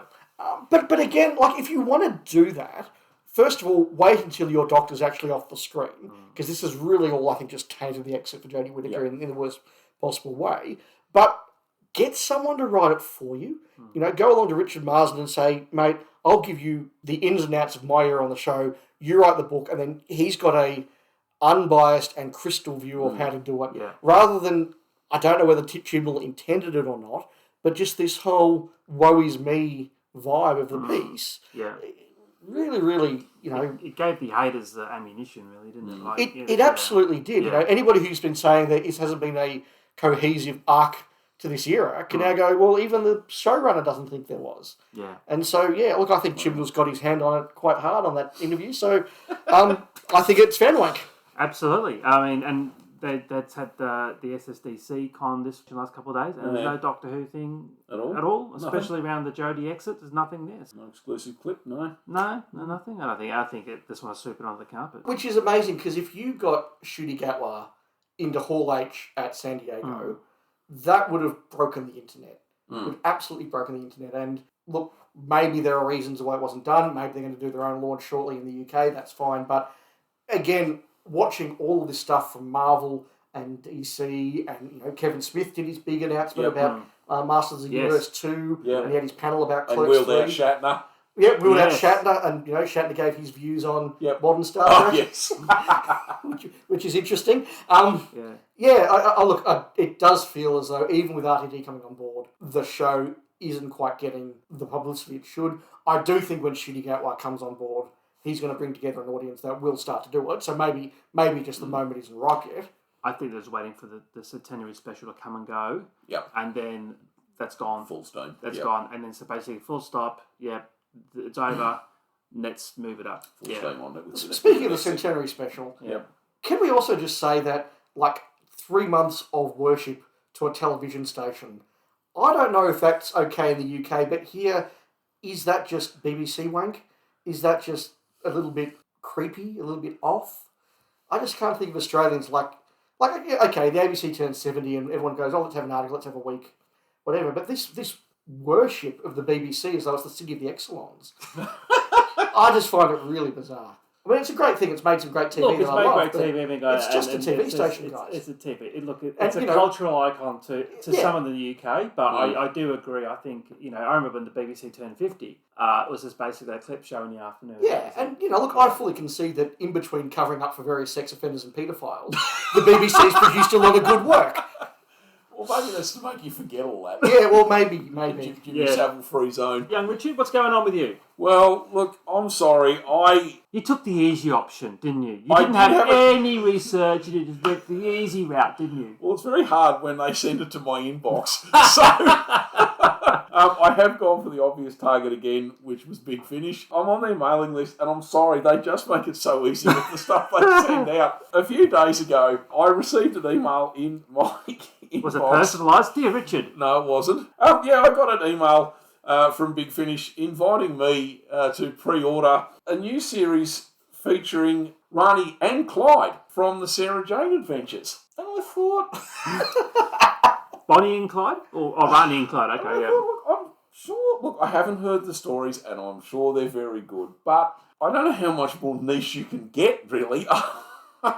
When you're doing a spin-off from a spin-off, is this Big Finish doing Laverne and Shirley? I actually was waiting for them to recast like Elizabeth Sladen or something, to be honest, but to get Sadie Miller in there.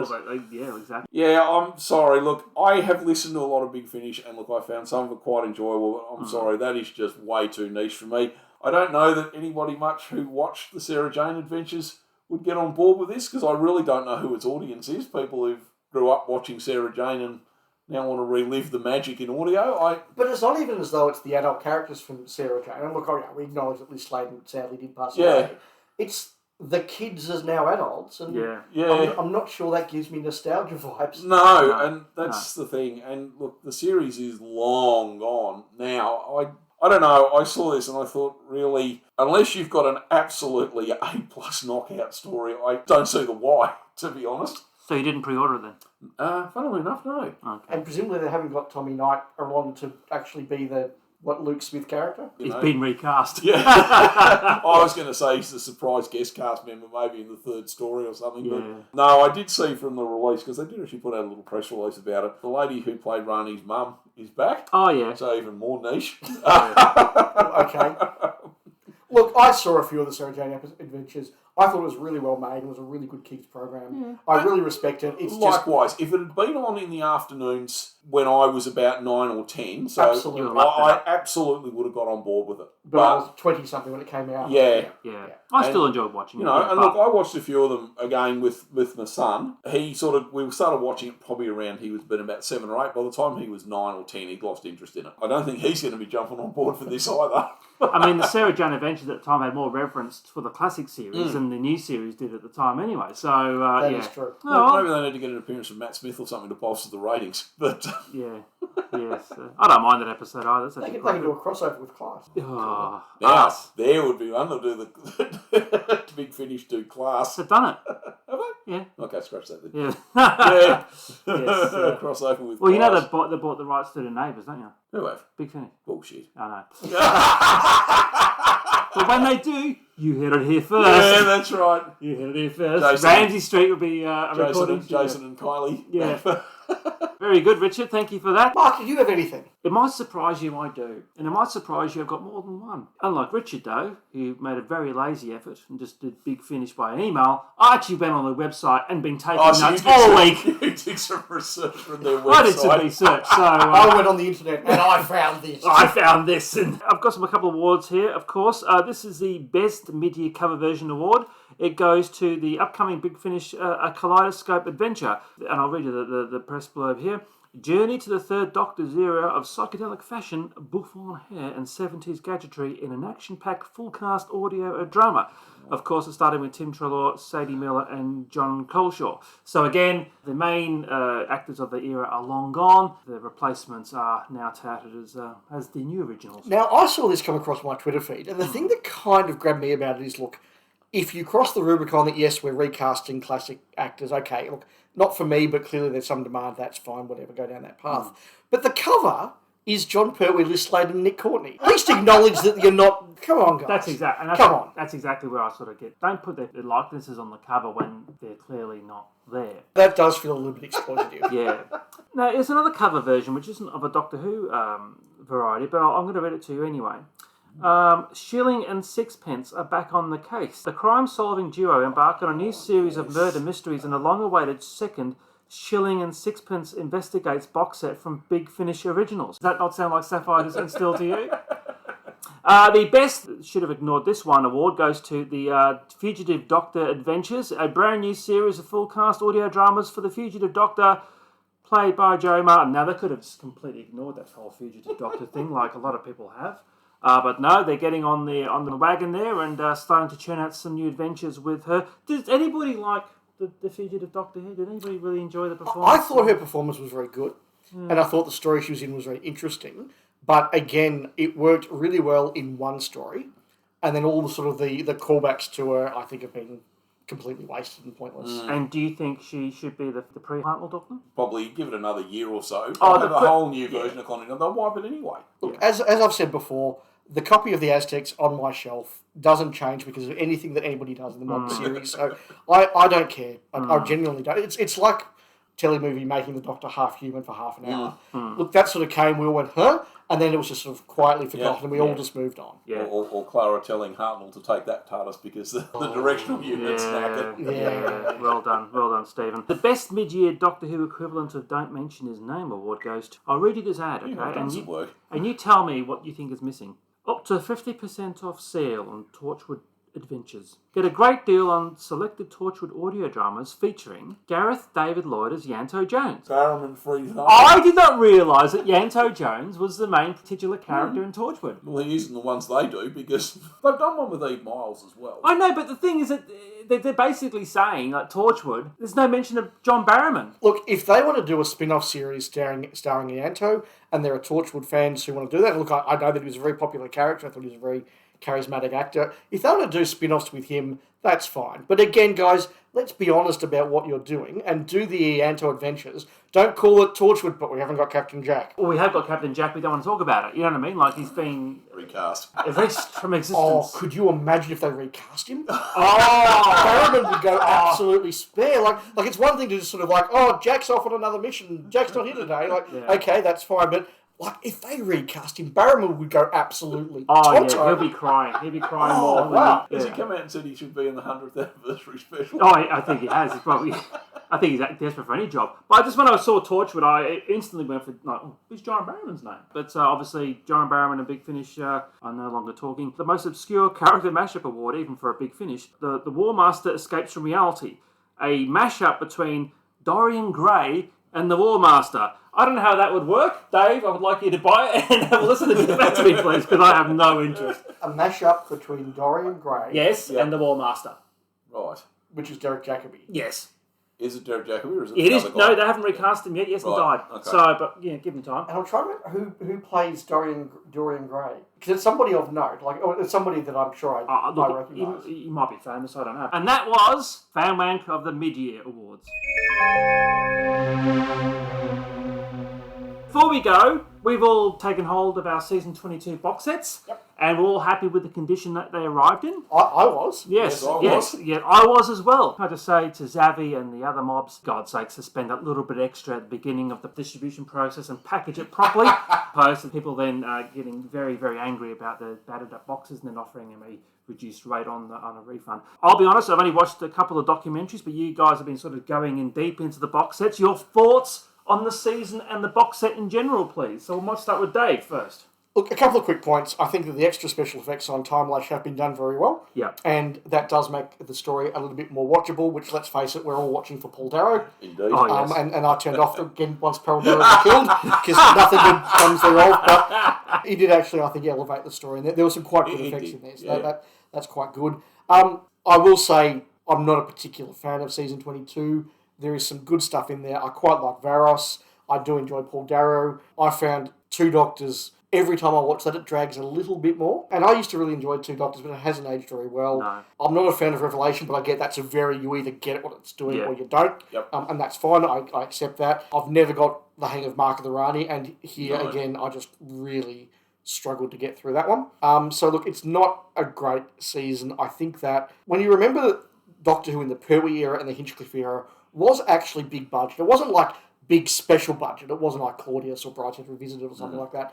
But it actually was quite a good budget. The effects were the best the BBC could do. It was high profile.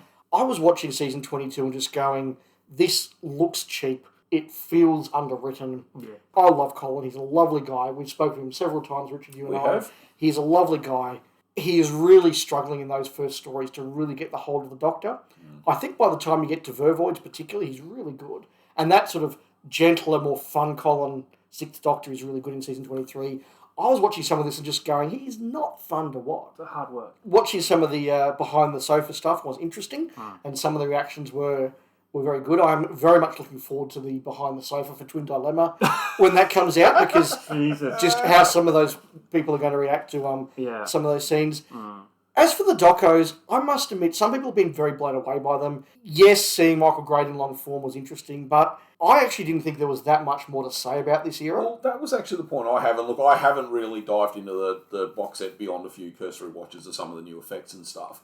I was actually going to raise a point with the docos. Is there really anything much more to say? Eric Saywood has basically vented his spleen in depth to anyone times. who'll listen for the last 20 years. Yeah. But I mean, you've also had stuff like the Marsden book. You've had all the stuff on the other DVDs. You must surely be getting to a point now where there really is nothing left to say about... That's right. As I say, Eric Saywood has vented his spleen at length to anyone who'll listen for the last 20 years. Colin is very accessible. He's remarkably honest and frank. And I think he's put himself on the record in a lot of depth a lot of times. Nicola, less so. But the other thing is, as you said, we've had the Richard Marsden book. And there are times I'm watching these docos or watching Colin on behind the sofa and they're all talking about how lovely it was and what was going on. And Nicola particularly, she'll say, oh, it was fun, it was lovely. It's like, I've read your interview with Richard Marsden. You were not having a good time. No. You clearly were not getting on with J&T and he was not happy with you. We hadn't got to the levels later on where J&T's spitting in her face. No. Yeah.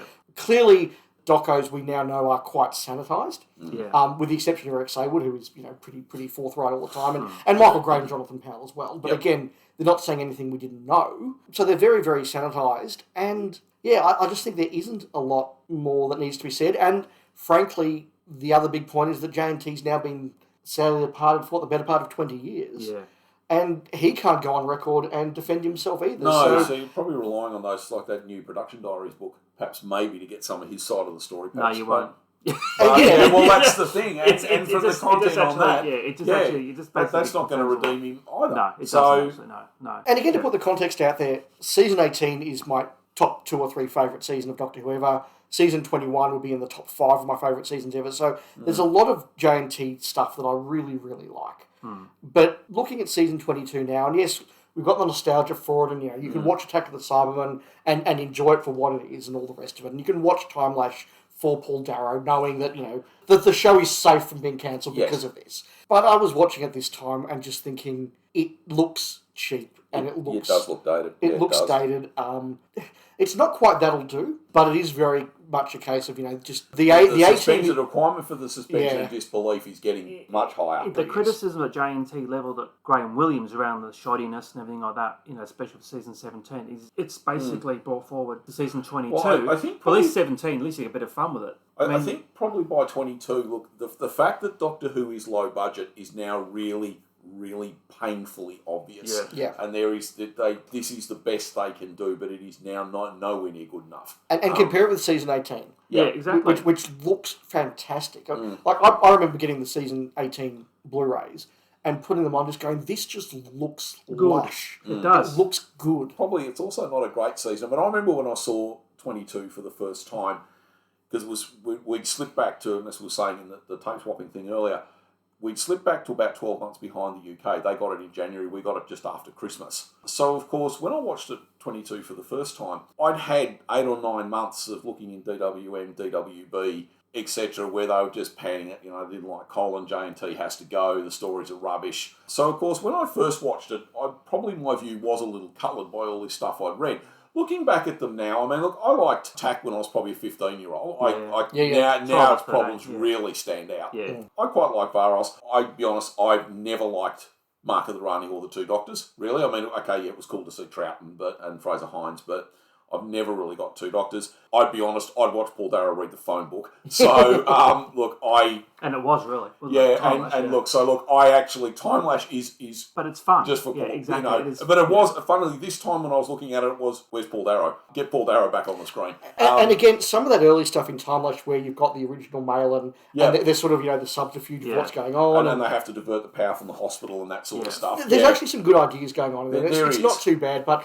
Look, it's not a good story, and I think that Paul Darrow's very strong performance highlights even more some of the deficiencies, other performances. Yes. I don't know what drug the person playing Mina is on, but she's clearly heavily sedated.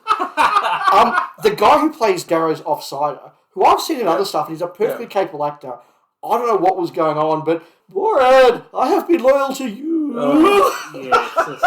There's some bad stuff in there. Yeah, it is. And look, I'm probably not as big a fan of Revelation as Rob is. And at the time, look, I was actually, because I'm a huge Young Ones fan, and at the time was like, hey, cool, it's Alexi Sale. I actually don't mind Revelation. That at least is watchable. But again, watching it back again, look, as I say, I don't quite get what's going on in Revelation. Sort of Well, for nothing me. happens really for the first episode, because the Doctor really, he spends the entire first episode out wandering around in the snow talking about Arthur Stengos. That's right. And then it's up to the other Undertaker guys to call in the And that's the thing, and he doesn't do anything. But I think there's enough going on in the other parts of the story to keep it moving. There is, but my problem is that it's all disparate.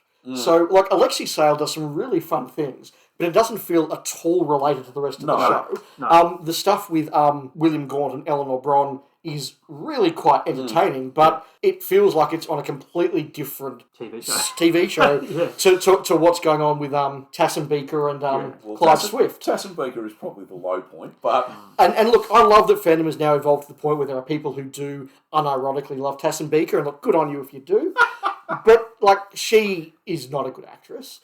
Clive Swift, I think he's very much just taking the check and just doesn't want to be there. Yep. If he's interviewing DWN sort of... Oh, yes. Any time later, like, oh, is it well regarded, is it? Whatever. Yeah. I don't think he wanted to be there. So I think that... Look, I get why people like Revelation. Rob, I get why you like Revelation.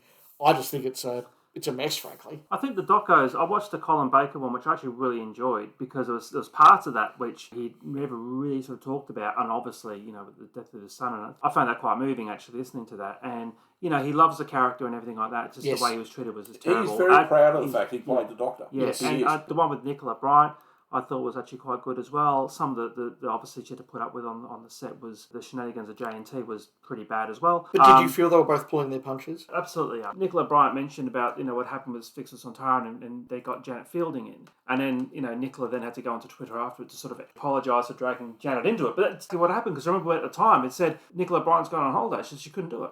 Now you know the reason why she couldn't do it. I remember seeing Mark Strickson at an event where he said, look, these days he has to be so much more careful about what he says.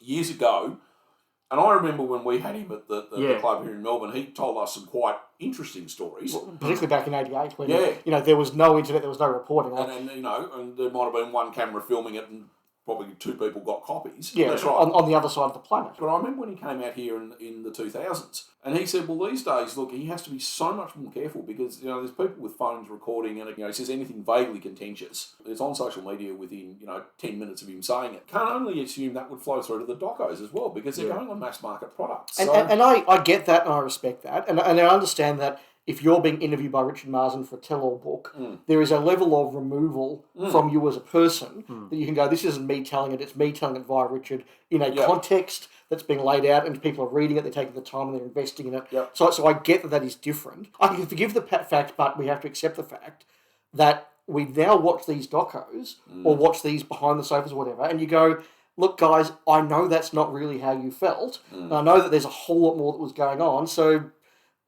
Are you really just giving me a performance here? Yeah.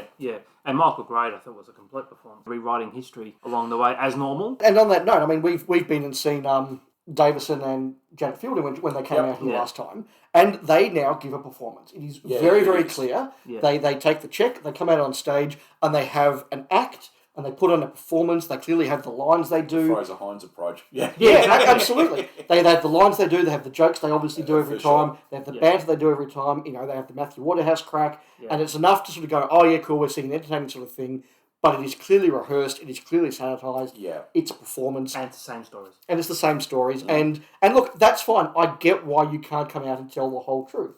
Or if you did, you have to wait till everyone involved is dead because the dead can't sue. Yeah. I get that, but... I'm not sitting here watching these docos going, oh my God, I've learned so much now and I'm seeing the real story. It's like, no, I've read the real story. This is a sanitised version. Yeah. That's nice. Yeah. And it's nice to have the Blu-rays, to have them all as a nice new set. They're cleaned up well. The new special effects are good. Yep. And, I enjoy the behind the sofas. I didn't when they first came out. Yeah. They've really worked out how to do them well. Yeah. So, look, I'm not knocking the sets. They're great sets. Yeah. But let's not pretend that there is some fakery involved in all of this. Yeah, I agree. I mean, that's the last of the contentious seasons, really. I mean, you might get season 20 and 21. There might be a bit of... Maybe Davison would be interesting to see some of his thoughts, particularly around when the issues with Terminus. And Terminus is probably the one we're hanging out for now, Twin Dilemma. But even, I think, something like season 15, look, it's got some good stories in it, but I think it is often seen as sort of the weaker one. It's probably the transition period, I guess. It's the transition period. It's where the budget issues and inflation really starts to take hold. So you've got stuff like Invisible Enemy, you've got Underworld, which are weak stories. Invasion of Time I enjoy, but you can see the production problems in that very, very obviously. Yeah. Who's going to do the slightly harder edge doco on that, saying, what went wrong, where things weren't working? It's all going to be, it was the 1970s, we all had a great time. Let's face it, most of the contributors have passed on since then anyway. Yep. It'll be nice to see this cleaned up, it'll be nice to see the reactions and get a little bit more, and then you go back to the 60s and, there's not many people alive now to tell stories that we don't really know. Yeah, most of the writers are now gone. Half the companions are gone. Both the doctors have gone. Yeah. All the producers have gone. Yeah. I love these sets. I love having them cleaned up. I keep saying that. I'm not knocking the sets. Yeah. But let's be a little bit more honest about just how much we can get out of some of these docos now, and maybe reset the expectations a bit. Yeah, I think that's a good way of putting it. Yep, exactly.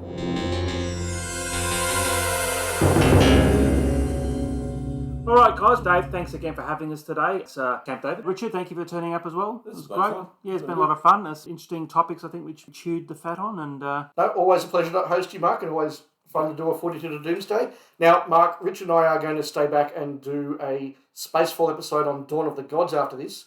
Would you like to join us? Tempting as that does sound, I think I have to wash what's little remaining of my hair. So, but I look forward to the edit, and I look forward to digesting it. So, Spacefall's back up, obviously, in money. Yes, it is. Yes. We're actually not far off dropping our discussion on Aftermath, which kicks off Series 3. Very good. So this is about 3 or 4 behind that in the pipeline, but it'll be an interesting discussion, I think. Well, it's good to have you both back on the feeds talking Blake 7. So I don't have to. But we'll be back at Christmas time, won't we, guys? We will. Yes. And Rob and I will be back next month talking about Doctor Who and stuff. I'm really selling it, I know. To wrap up this wonderful session, I've been Mark. I've been Dave. I'm Richard. Keep punching! Chris Chibnall in the balls. You've just listened to another episode of 42 to Doomsday, the podcast that loves talking about Doctor Who. We'd love to hear from our listeners. Please drop us a line at 42todoomsday@gmail.com. We can be reached at facebook.com/42 to Doomsday. If brevity is your game, we can be found on Twitter at 42 to Doomsday. Please check out our blog, 42todoomsday.wordpress.com, where Mark and I occasionally have something interesting to say. Aside from iTunes, you can listen to us via Stitcher and Player FM. If you enjoyed listening to us, leave a review on iTunes. As always, thank you for listening. Have a great week. We'll speak with you again soon. To Rob and Richard, congratulations. Your Messiah has returned to the fold. So join in the chorus and sing it one and all.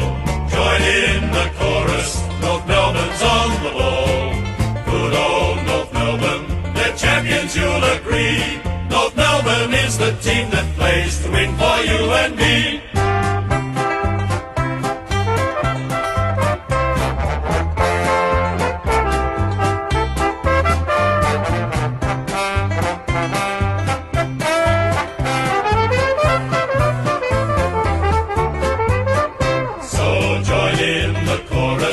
Sing it one and all. Join in the chorus. North Melbourne's on the ball. Good old North Melbourne, they're champions, you'll agree. North Melbourne is the team that plays to